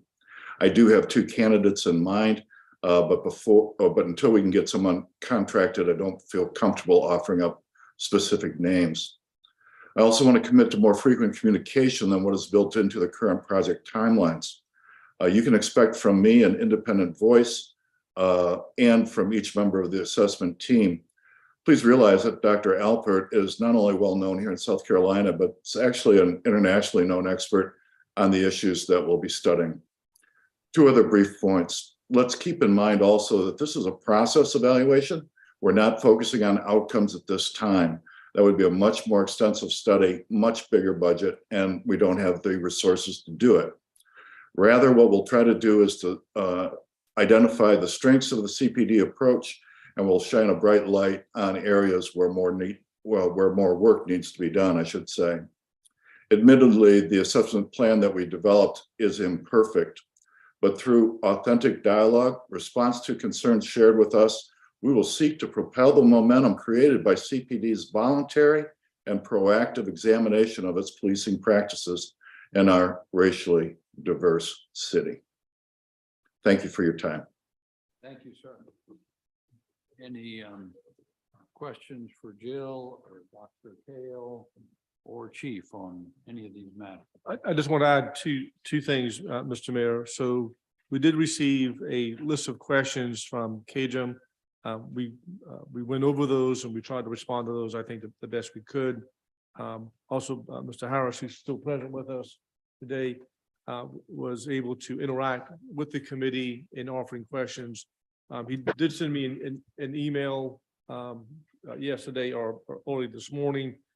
And these were sort of the themes of the questions that I think that they brought up, and just want to reiterate those. Will CPAC and HART be involved in the study kickoff meeting and subsequent project status meetings with CPD and the consultant team? I'm happy to speak to that. So the CPD is definitely interested in collaboration. We do want to proceed according to the proposal, given the limited amount of time and the amount of information that we have to share. However, we're happy to work out a way to communicate with HARC and with CPAC. I'm actually one of the facilitators of CPAC, as was noted earlier. So they can always reach out to me, contact me.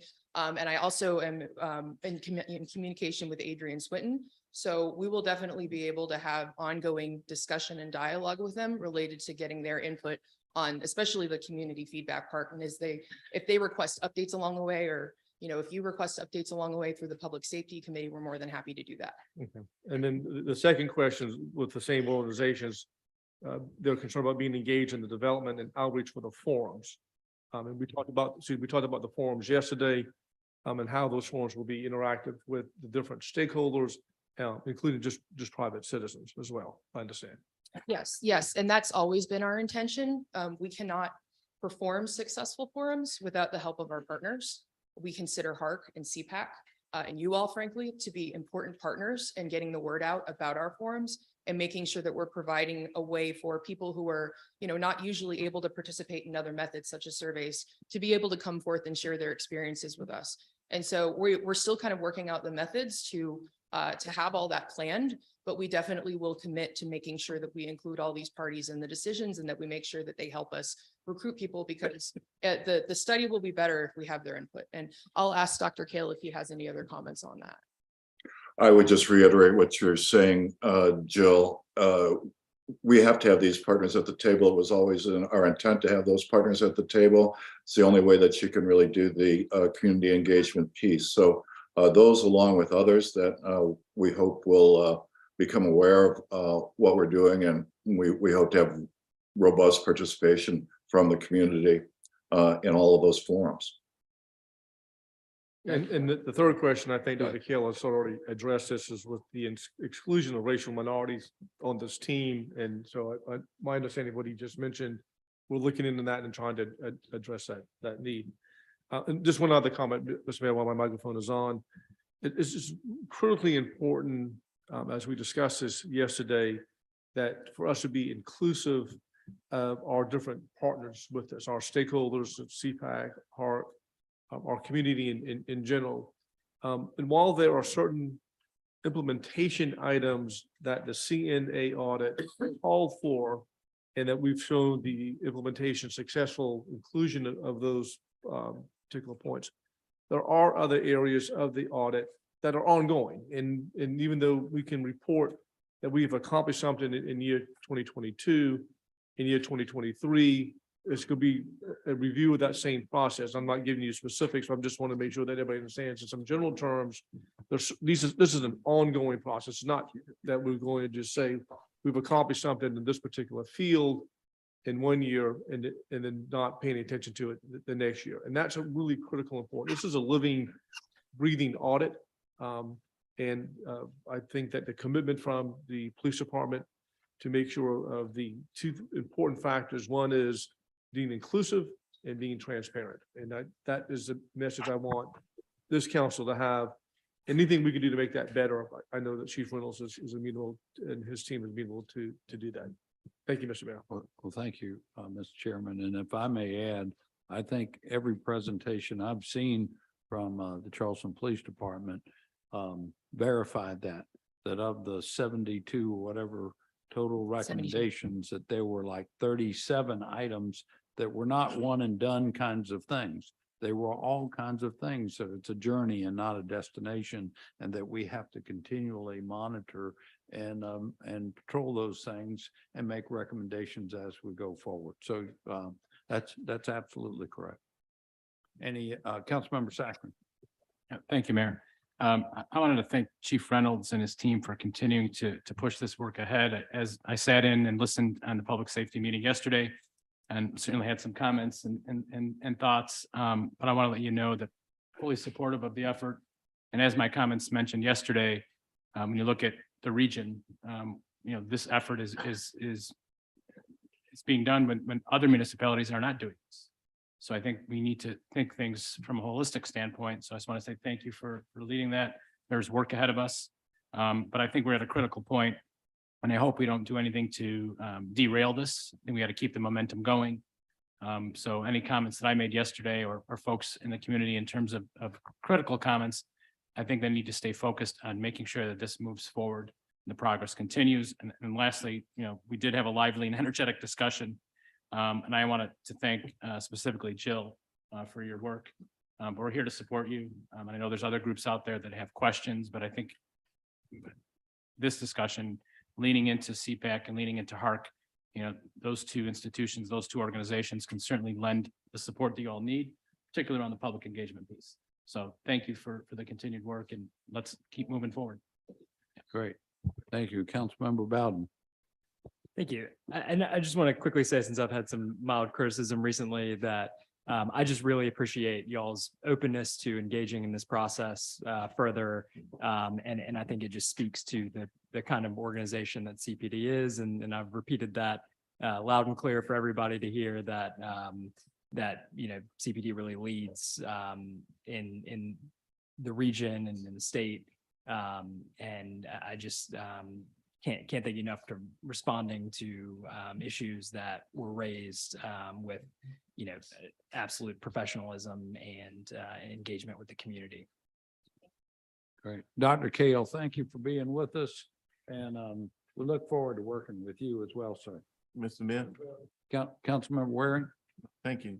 I want to thank the Chief, Public Safety Committee, Councilman Bowden, Saccharin, and Council in general for having a second run at this. We could have passed that through without that engagement dialogue that Councilman Saccharin spoke about, being inclusive with Jill and obviously now Dr. Keel looking at it on YouTube. One of the things that Dr. Keel made mention of was broadening the scope or role, I should say, of the facilitator, and picking the right person to be facilitator. I whisper it to my colleague, as sometimes I often do to my right and left while meetings are going on. I'm not being impolite, I'm trying to be a little bit more accurate. Do I need to get the gavel out? That's right. That's right. But picking that person, and if it's not the right person, it could serve to derail. One example of a person is a person we just relieved from duty, Tuan Fielding. Now I don't even know if she would even do it. And I know both of you all know her, but the signal that goes out to the community that the legitimacy of a person like that is involved with the community, it sends that positive message that we all would like to see. So picking that person, if not Tuan, whoever it is, certainly there are others out there, there's got to be a person of credibility, or it could clamp down on the Achilles heel of this process. None of us want to see that happen. So keep up the good work, keep the open communication coming, and together we'll solve these problems. Yeah. Thank you. That's right. Anyone else? All right, Councilmember Shade, do you want to finish your report on the public safety meeting? Jill, thank you. Yeah, thank you, Jill. Thank you, Chief. Yeah, I see you over there, Steve. I'll bring you back and forth.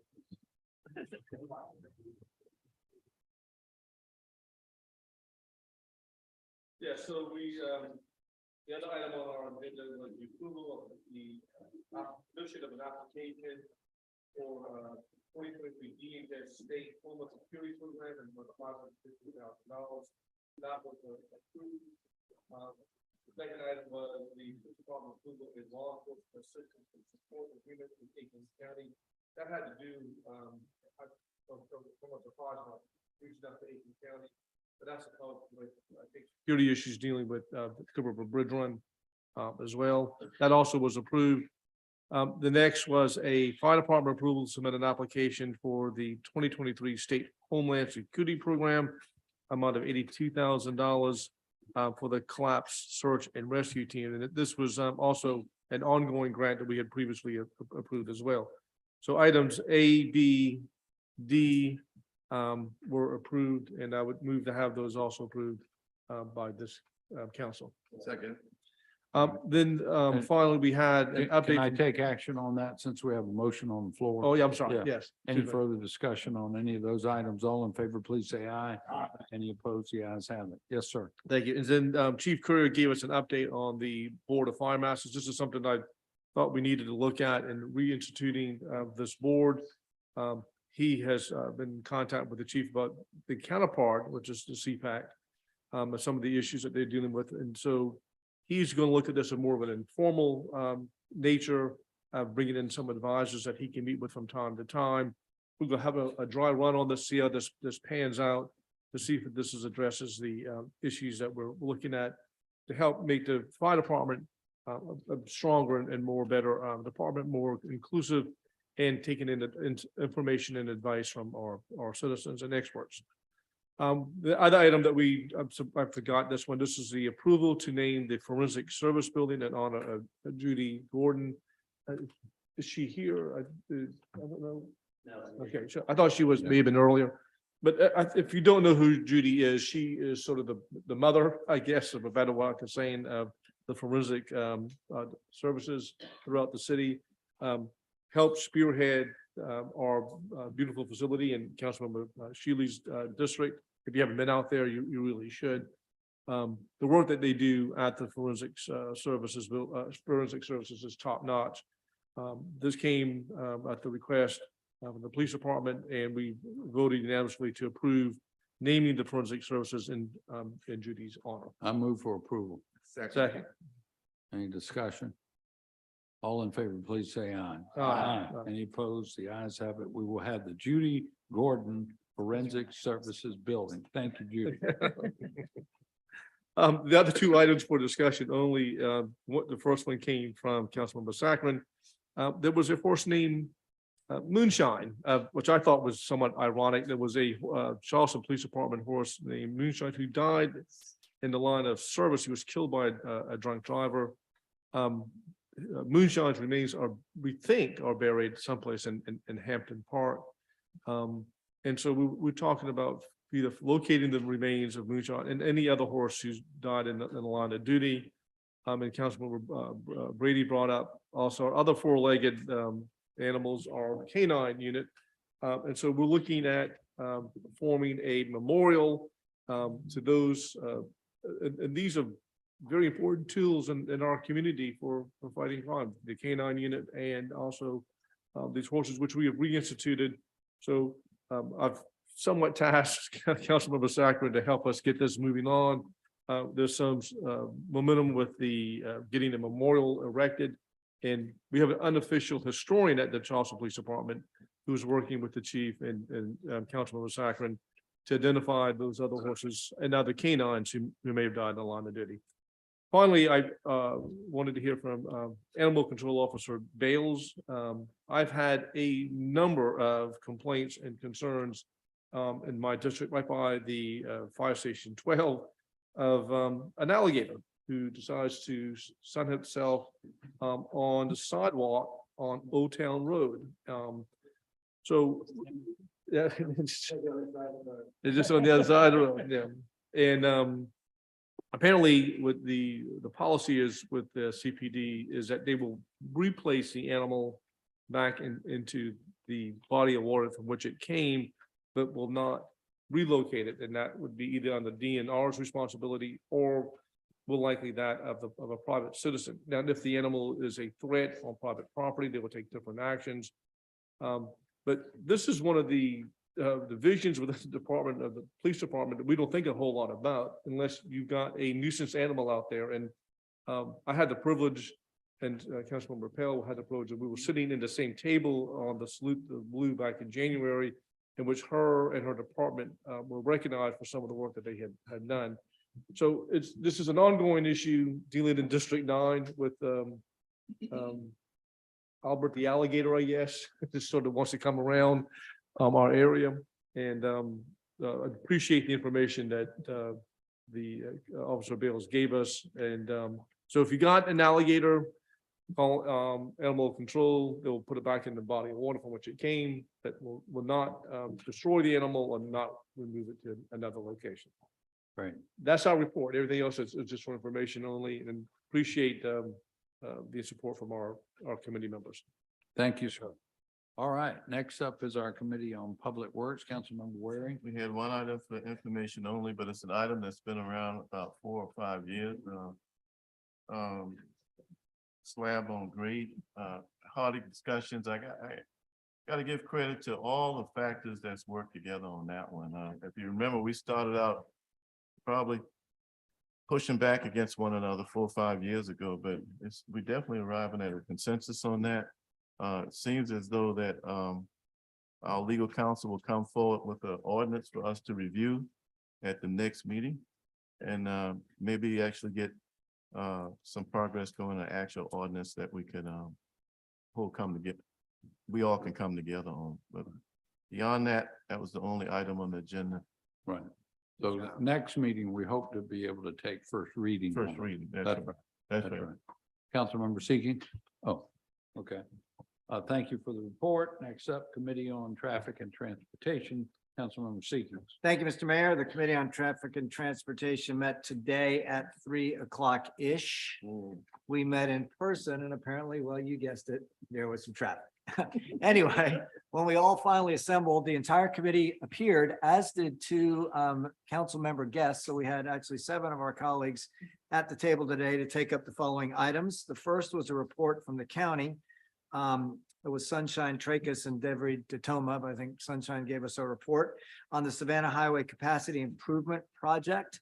If you don't know what that is, it's in the Highway 17 corridor, West Ashley. It's a project that is funded from the 2016 half-cent sales tax. There are 3 general areas and intersections that have been studied and are moving forward: Magnolia Road and Highway 17, Stinson and Highway 17, and then what I would call the Avondale Wapu Road, Magnolia Road area, which is a little more complicated. So Stinson and Wapu are projects that are being designed currently and will be implemented when final details are completed by mid-construction. I think they told us will begin about mid-2024. Magnolia Road, a little bit more complicated. There's a lot of intersections there. They still have some land acquisition challenges. There's still some input needed, but if you've been into Avondale and Magnolia Road and that whole area, it's a whitehead complicated mess. And the county is looking to address it in conjunction, by the way, with the city, with input from the city. So more to come on that. I know that council members Shade and Appel were particularly interested in those projects because they bisect and dissect their districts. So more to come. The 4th item on our agenda, which was the approval of the municipal state highway SCDOT corridor improvement project, was deferred. We'll get back to you once we get with the DOT on some of the particulars of that.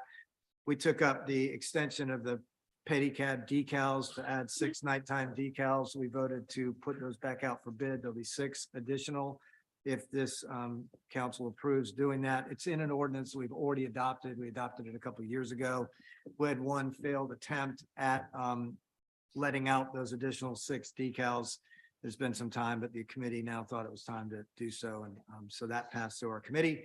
The next was an ordinance that was proposed by Councilmember Shade that's been currently deferred for a little bit more refinement. There were 4 traffic calming approvals: Laurel Avenue in North Central, Staffordshire Drive in the Ardmore Sherwood Forest area, Canterbury Road, Parkwood Farmfield, and the 1 Leaf Street on Daniel Island. Councilmember Gregg pointed out, although listed last, it's not the least important. For those of you who are wondering how we're doing with traffic calming devices when it comes to our budget, we're early on in the year. These should take up about 30,000 of the 140,000 we have set aside. So if you have constituencies that are looking for traffic calming devices, there is still money in the budget for those. That's a switch. How about that? Well, heck, it's only March, which is actually usually by March we burn through it, but that was back in the days when we had 40 grand. Now we've got 100. So bring it on. And the last thing we had was an update from Mr. Lawrence and team on the King Street towing update. Captain Bruder as well appeared. Captain Bruder appeared. I'm sorry, not Lieutenant Bruder. And gave us an update on the now 5-week-old towing policy on Upper King Street. So just a few things for y'all's information. We have now gone through 5 weekends of approved towing by this council, including Seaweed and Wine and Food. Prior to the implementation of the towing, we were seeing, as you know, we had a no parking policy on Thursday, Friday, and Saturday nights on Upper King Street. We were seeing about 90 to 100 tickets a night on those Thursday, Friday, and Saturday nights over the course of 2 years. Since we began 5 weekends ago, why not? I'll ask you all, how many tows do you think we've had over 5 weekends, which is 15 nights? Those of you on the committee don't get to play. We've had 33. But interestingly, not all of those are actually scofflaws of just the policy of not parking. There were others who actually had outstanding tickets and the like. So we've had some nights where there's been 0 tows. So I think by all accounts, it has been a successful program. We're averaging about 4 to 5 a night, 12 tickets in addition to that. So not so much. One of the, I think, legitimate questions was, would this create a volatile situation on Upper King Street? That was brought up during our discussions. Captain Bruder and Mr. Lawrence discussed that and were very pointed about it. It has not. It has actually been peaceable up there. It has taken a cooperative effort between our TNT department and the police department. The TNT team who is out there leading the tow is accompanied by uniformed police officers. And apparently that has really sort of calmed everything down up there. So to the extent there's been some fears about that, and I know Councilmember Bowden brought it up legitimately, so far, so good. And one of the discussions, and I thought it was a good one, is how do we now, through this organic process, sort of lessen the look? If you've been up there to see what it looks like on a Thursday, Friday, Saturday night, once the cars are moved, there are orange cones out there. There's a lot of activity around. Can we sort of lighten it up, make it look a little less intrusive? And I think we're going to work towards that, and we have some plans to do so. We talked about having community valet. That's something that we'll take up at TNT sooner rather than later. Take advantage of now the open spaces up there, having designated areas for pedicabs and also for food pickup and delivery, which supports the businesses along there. So just congratulations to Lieutenant Bruner, Mr. Lawrence, Mr. Captain. I mean, I wrote it down twice today. By the way, for those of you South Carolina fans, I think he got demoted because he was at a conference and he was wearing a Clemson shirt. So we demoted him for purposes of tonight to lieutenant. And lieutenant, if you're watching, you're back to captain again. Now they're on screen, but they've done a really good job. They've worked incredibly hard up on King Street. I don't know, Mr. Lawrence is gone, but Robbie can tell us. On nights we're doing towing, our parking enforcement team is out there in large numbers. I mean, I think there's about everybody on our parking enforcement team has been working literally time and overtime to make this be successful. And it has been. So that was the report. So with that, unless there's any questions, I would ask for adoption of the report, including but not limited to the advancing of the 6 new pedicab decals. We have a motion on the floor. I'll second. And a second, Councilmember Gregory. Yeah, just a question on item 4, double I, the municipal state highway safety improvement project agreement. Is that something that should be jointly looked at with our public safety committee as well? So I think the answer to that is not necessarily, not to add a whole nother layer of bureaucracy into it, but let's see where it turns out. It's not complete yet. It's not fully baked to come back to us through TNT. I'll have a discussion with the mayor and Councilmember Shea, but I think it's properly in the hands of TNT. But again, I'm always open to suggestion. The more eyes, the better. So, and the chairman, by the way, of the Public Safety Committee was at TNT today. And I think we'll be there again. So we'll have that discussion. I mean, the reason why I asked the question is, could you just give me a little bit more about what this is going to do? Is this going to look at crosswalks, lights? Oh, yeah, the answer is yes. I call them micro projects, but they're very important projects. It is funded by the state DOT to look at safety improvements in certain areas. And this one is to look at safety improvements on the peninsula. So for instance, one of the things you're going to see for the first time in our history, once this is up and running, built out, approved and built out, is what I call scatter crosswalks or all-way crosswalks, where you can cross on a diagonal that all the cars stop. There's some road dieting that's going on. There's some looking at some signal timing. What else am I missing, Robbie? There's a few other things. There's about 6 or 7 different layers of it. But it's micro projects to make bike, pedestrian, and traffic safety flow better. And what seems to be the holdup? Because it sounds like something that we've been talking about needing for years. There's one stretch of King Street that has got some question about what the configuration of it will be. Is that the business community? It is. Well, it's not just the business community, it's the constituency, it's the College of Charleston, it's the councilmen in that district. We've had lots of conversations with the DOT. We're working towards a resolution to bring back through TNT and to council. We're getting there. We're not sitting on it, believe me, Right. we're moving on it. We hope to have a resolution soon. Yeah. Okay. It covered King, Meeting, Calhoun, streets Little bit- primarily, East Bay, I maybe a think, little bit of St. too. Philip Street Yeah. as well. The scatter crosswalks are going to be really cool. Really. And of course, they'll be where we have a lot of student population, King and Calhoun, St. Philip, Calhoun and St. Philip, Calhoun and Cumming Street. But interestingly, also Meeting and Market Street. You know how the street doesn't line up properly? And it's just not safe when you're trying to cross over Meeting Street and so many people want to take a left turn. So stop all traffic, let everybody walk whichever way they want to walk, and then get going with the cars again. I think it's very wise recommendation. So those are some of the things to come with it. Good. I just don't want it to get stuck in committee because it's something that yeah, we no, really it need. won't. It's It not won't. stuck, it's moving. And just so you know, once the MOU is signed with the DOT, this is a DOT funded project. That's Yeah, what I thought. that's right. Okay. Thank you for that answer. Sure. Councilmember Saccharin, did you? Yeah, just Wanna be- briefly. Yeah. I just wanted to say, thank you to Chairman Seekings and Robbie. It looks like this item is starting to draw more attention to some of the pedestrian safety issues on the upper peninsula. This is obviously not Upper Peninsula, right? It is not the Upper Peninsula, but it clearly is attention on there. And I don't know if you saw, I penned a letter of support for the Upper Peninsula project Thank to the DOT. So we're moving through that too. Thank you. And then one last thing, which is kind of connected to the closure on King Street. I just want to give a shout out to Meg Thompson and her team for the Charleston Wine and Food Fest, the block party on King Street. I'm going to give my obligatory plug for making sure that it's an awesome event. We should really continue to think about what that would look like with a street closure, very similar to Second Sunday. Right. I thought it was a great crowd control, and I'd love to hear more about thinking and investigating and examining if that's possible at a future event. So thanks to Meg and her team for that. So that was a terrific event. And I'll just very briefly share that we are looking to do a similar thing at Piccolo Spoleto and at Moja this year. And during the holiday season, during our holiday festival. So that will be a total of 4 times this year.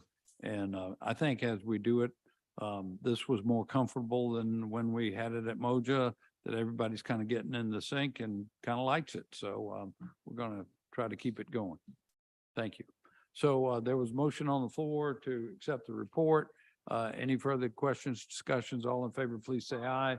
Any opposed? The ayes have it. Now for our committee on Ways and Second. Means, got a motion and a second. Any discussion? All in favor, please say aye. Aye. Any opposed? The ayes have it. Next up is bills for second reading. We do have a request from the applicant to defer number 1. Can I entertain a motion to do that? Well, second. Any discussion? All in favor, please say aye. Aye. Number 1 is deferred. Then we could take 2 through 11 together. if Move you for would like. approval. Excuse me? Move for approval. Okay.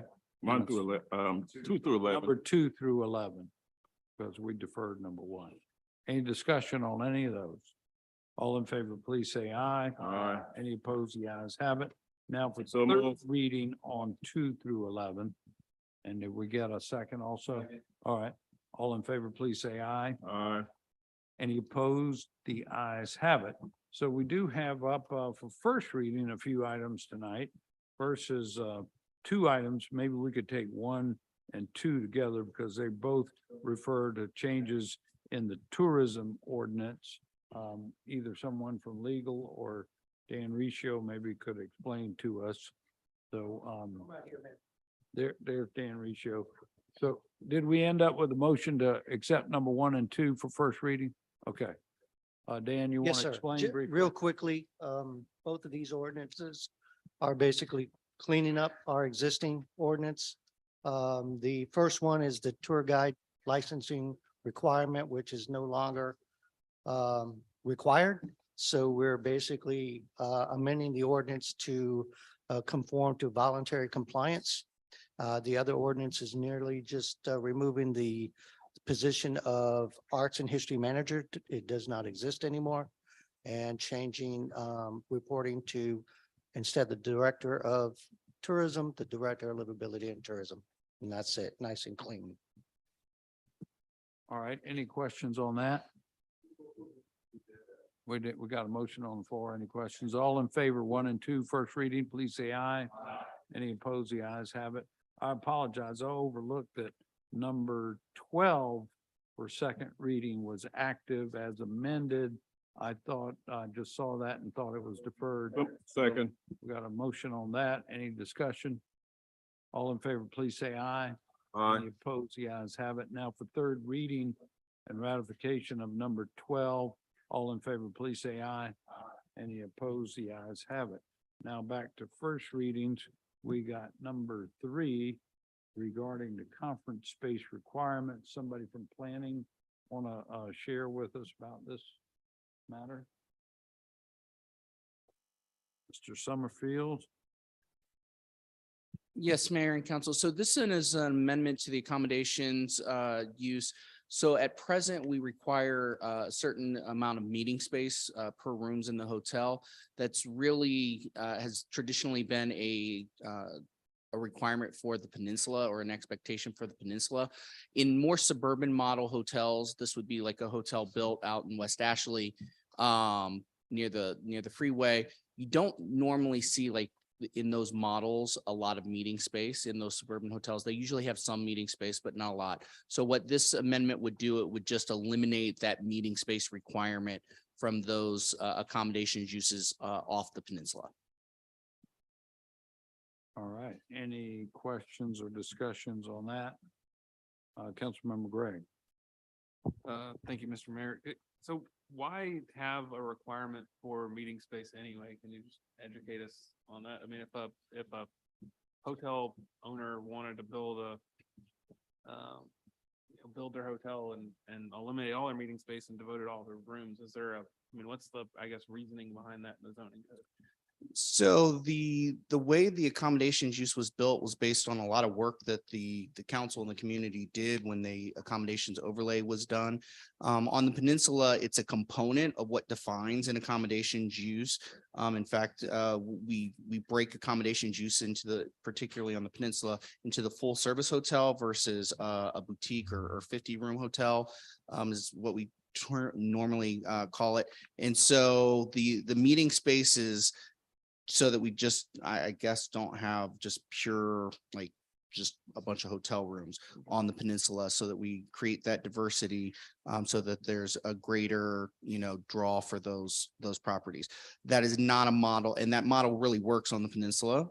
It's not a model that you typically see though in the suburban hotel model, like what we see again out in the Savannah Highway area out towards in West Ashley out towards the 526.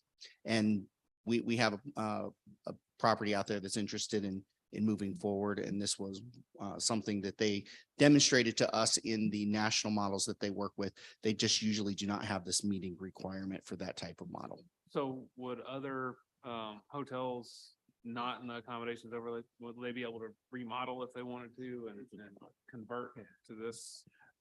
Potentially, yeah. So this is the first hotel that we're aware of that's out in that area since we've instituted that meeting area requirement. Okay.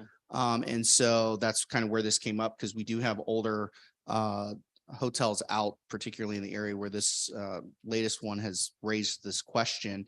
And so they do have meeting space, but per their model, they don't have it based on the current accommodations ordinance. Thank you. All right. By the way, we started the discussion, but could I entertain a motion for number 3? We didn't get one on the floor. Got a motion to approve and a second. Councilmember Seekings. So are we just abandoning the meeting space requirement off the peninsula? Is that what we're doing? So again, it would not be a requirement, doesn't preclude anybody from including meeting space in their project, but it would be not a requirement. I mean, isn't it, I mean, as we grow as a city and the whole idea of hotel rooms and keeping people sort of centrally located, isn't that a tool that you've got that allows for that to happen? I mean, you're about to build this big old hotel out in West Ashley, which is gonna have lots of meeting space, right? I mean, Correct. I don't know. I think you're given a competitive advantage and maybe missing an opportunity for us to sort of keep people in spaces that otherwise might be moving on cars and all that kind of stuff by just getting rid of any requirements for meeting space. It seems to me, by the way, Citadel Mall's PUD, right? So this isn't going to affect Citadel Mall. Am I right about that? Citadel Mall is a PUD. It has Right. its All right. requirements already established. So could I ask, is there a mechanism by which we could allow an exception for this? Like a BZA type review, an exception rather than doing a blanket? So that, a case comes along like the one, frankly, that's proposed, I think, on Dulcie Road. Right. We'd be able to offer an exception rather than having the blanket. I think if we can do that, that might be worth Yeah, pursuing. So that would definitely be one option. That just requires another layer of review and another board that would have to go to. But that's definitely the unavailable option. Comments, thoughts? Councilmember Sackman? Thank you. This is one of these issues where we vote on it and then 4 years later, another council member says, how the heck did that happen? So I'd like to make a motion. It seems innocuous to me, but I just hearing from fellow council members and myself, just thinking this through, can we defer this? And Second. and I'd like to hear more. I mean, this is one of those things where we make a decision and I don't know what the repercussions are, to be honest with you. It seems like a pretty lengthy and hefty decision for a hotel to come in and then build. So let me just get this straight. So a hotel will come in, what's otherwise designated for a meeting space, they'll have the opportunity to turn it into hotel space or hotel rooms.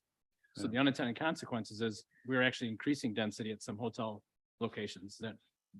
So to that point, yes. So if you're in an off peninsula location and you're an existing hotel and you, again, to my knowledge and from our research, no one has come in since this was added to the code in a suburban hotel model and therefore been required to include meeting space that they would now then be able to convert to something else.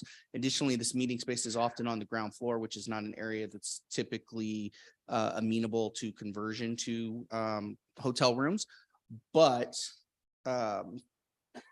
yes, I guess technically if there had been a hotel that had been built under the current provisions and had been required to have meeting space, with this elimination, they could go back and ask to have that space devoted to something other than meeting space, which could potentially include, if they aren't already at their limit. Right. Because again, we do have limits on the number of rooms that these locations can have. If they weren't already at their limit, then they could potentially convert to additional hotel rooms within their space.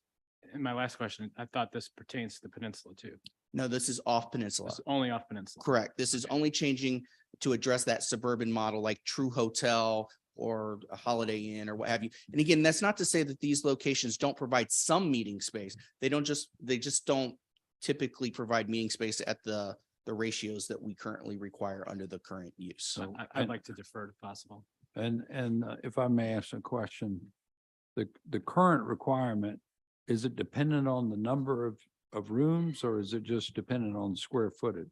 I believe it's the number of rooms. The square footage is determined by the number of rooms. The amount of meeting space is determined by how many rooms you have. So could I respectfully request that rather than a simple deferral, that we actually proactively ask staff to come back to us with a proposed ordinance that would allow for an exception to be made with some reasonable process for the instance where a hotel product type comes forward in an appropriate location where it's clear upon consensus that no meeting space is needed or are required. Okay. Does that sound fair now? All right. So, you want me to withdraw the deferral or amend it to Just include just say deferred with that condition. Yeah. deferred with that amended condition that they come back with That's a right. solution? All right. Councilmember Waring? Why doesn't this go to a committee? Why doesn't this ordinance go to Community Development Committee? And some of this vetting can be done at the committee level before it comes to the floor of council. It could. We will. I mean, we just getting ready to deal with slab on grade, okay? Well, but it came to committees, right? I think this should go to a committee and get a little bit more vetting at the committee level, Mr. Mayor. I'll make a motion that it be sent to community development. and We have a motion on the floor to. I thought it defer. was true. Oh, Yeah. All right. Put the mayor's proviso on it and send it to committee. There I you agree go. with that. Wrap all that together. Put a bow on it. The triple play of motions. to You got defer, that, Councilman? To work on it and to send it to committee. Right. All right. Pretty excited about that. Does that sound like a plan? I'm okay. That sounds like a motion. You got a second? Okay. Councilmember Parker, did you want to be recognized? Yes, thank you, Mr. Mayor. Councilmember Waring, I fully agree. I mean, whether it's an ordinance that comes from city staff, from this body, I see them on city council, I see them on this agenda for the first time, and I thought we have had a lot of discussion. They need to go to committee first. Right? Just for clarification. Councilmember Gregory. Yeah, because I think if it starts from the administration, okay, it can come directly. Now, I brought that up at our last meeting that I think we should do the same for all ordinances. Okay. Now, where that's gone, I'm not sure, Yes. but that was one of my recommendations. I agree with you completely. We mostly do that. Councilmember Appel. It's not an answer. So just to kind of pile on here, I guess, as a zoning ordinance, this has to go to planning commission I don't know about. at some point. Yes, yeah, this is So, an amendment to this. so typically things go to planning commission first, and then they come to us, although that's not required. No, I mean, it's. So yes, so let me be clear, because this is related to a project that did have some time sensitivity. And at the request of a couple council members, we have been trying to work very closely with that applicant to try to expedite our barriers to his project. This was requested to come to council first for first reading, because it is just that first reading. Then it would go to planning commission. It would have its public hearing at planning commission, and then it would be back at city council. And before you could give it second and third reading, it would require a public hearing at city council as well to vet it through that public process. Yeah, it's going to go through its normal process. Certainly, and I mean, I understand sometimes, we get zoning ordinances here for first reading. Yeah. And that's perfectly proper, but I would say if this developer's on a timeline, I mean, the fastest way to go is to file a variance application and get in front of a BZA agenda, and if he can make the case and gets the support of, folks, at least we can solve this issue at least, and then we can have a more deliberate conversation about whether we want to change the ordinance for everybody. Just some free zoning legal advice there. Just don't send us a bill. All right, there's a motion on the floor to defer, to bring back a different style ordinance on this, and then bring it to Community Development Committee at this point. All in favor, please say aye. Aye. Any opposed? The ayes have it. And Mr. Mayor, yes, Councilmember Gregory. I really don't want us to ignore the discussion that Councilmember Parker brought up, that I brought up at the last meeting. Well, I hear you loud and clear, and I think the answer to that was just given by our planning director that we were trying to facilitate. Oh, no, that's not the answer to the question I'm talking about, Mayor. The answer to the question, the issue for me is what we apply for council to Sorry. make Point of order. recommendations. Yes. I think we're talking about that next. Can we just go ahead and introduce that? That's so a we good can point. talk about it on. Yeah, I think it's Just just in on in the the interest of rolling right through. All right. So next up is number 4 on bills for first reading, an ordinance to amend our council rules, was it not? Rules of order?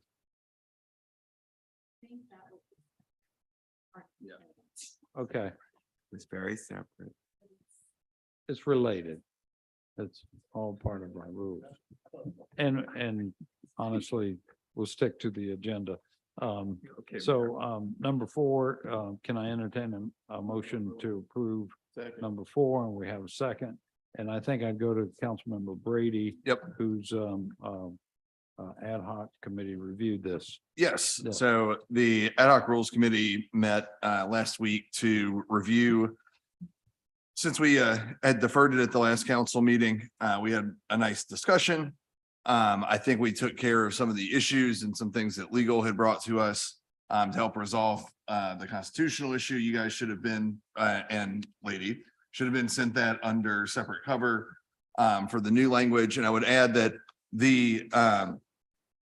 the proposal on how the committee appointment process works is just one part of this overall package here, where we've made some tweaks that the clerk's office has recommended, and some other things that we would like to see be able to go into force that just clean up the rules a little bit as well on that. So it's already been moved and seconded, so I don't have to do that, but that's just kind of the background from what went on at the meeting. All right, any discussion on this? Councilmember Gregg? I just have a quick question. Section 237, paragraph 2, reading of the journal of the previous meeting. We're not gonna reread the whole minutes. from the previous meeting. I just want everybody to understand that that means our meetings are gonna last twice as long. Right. It's a delay. What is the? When we give approval, it's in effect a reading Okay, of all the right. matter. Thank you Just very like we gave second and third reading tonight of all those 12 items. We didn't, Okay, literally. thank you very read much. them. Right. All right, well, any other discussion on this matter? Yeah, I'll call the question. You sure? We could talk about this for a while, right, Councilmember Waring? We ready? No. All in favor, please say aye. Aye. Any opposed? I'm just for legacy sake, vote no. Vote Yeah, nay. and Yeah. nay here. Nay. So the nays were Mayor Teckleburg, Councilmember Shade, and Councilmember Bowden. All right, thank you. Right. I think she's got a good count. Mr. Mayor, All right, motion passes. I just wanted to thank council, staff, everybody for the indulgence. This was turned into an arduous process, but I do look forward for the future discussions and the collegial atmosphere. Hopefully that will come with a confluence of conversation as we go about doing this next year. Thank you. Yes, sir. Oh, yeah. That's right. Thank you. All right, we do have a request to withdraw number 6 and 7 under first reading. I don't think those are needed anymore. First reading. Okay, and any discussion? All in favor, please say aye. Any opposed? The ayes have it. And lastly, we do have a call for an executive session to regarding legal update on dockside safety issues. So can I entertain a motion that Well, before we go into executive session. Councilmember Waring? Mr. Mayor, this council some time back did a resolution to ask for passage of the hate crimes legislation. Well, that bill at least passed the House, I think, last week. So I would hope that we could at least send a letter thanking our delegation for being behind, obviously, Representative Gilliard, I said Councilmember Gilliard. Thanking them for that, and hopefully maybe we can do a resolution asking for its passage in the South Carolina Senate coming up. So I hope we could maybe have that on the next agenda. No problem at all. Thank you. Absolutely. And Councilmember Saccharin. Councilmember Sackman. Oh, thank you.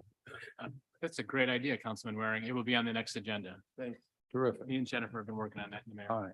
Can I entertain a motion? We go into executive session. We've got a motion and a second. All in favor, please say aye. Aye. Any opposed? The ayes have it. I think we can just remain in this room for this executive session and ask the public, if y'all don't mind, to excuse us. I don't think we're going to be long, and I'm pretty sure there'll be no more action taken by council when we get back, just to let y'all know.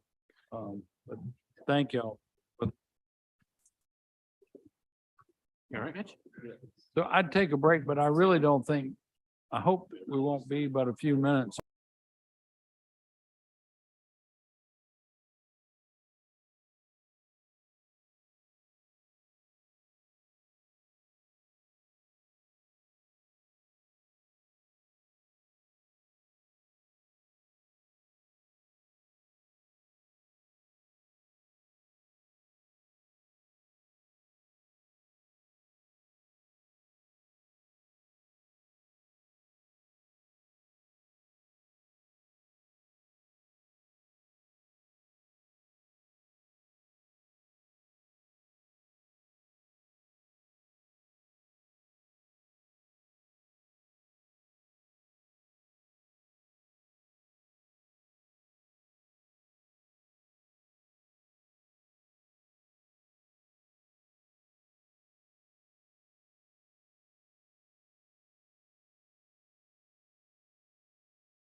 We'll follow that.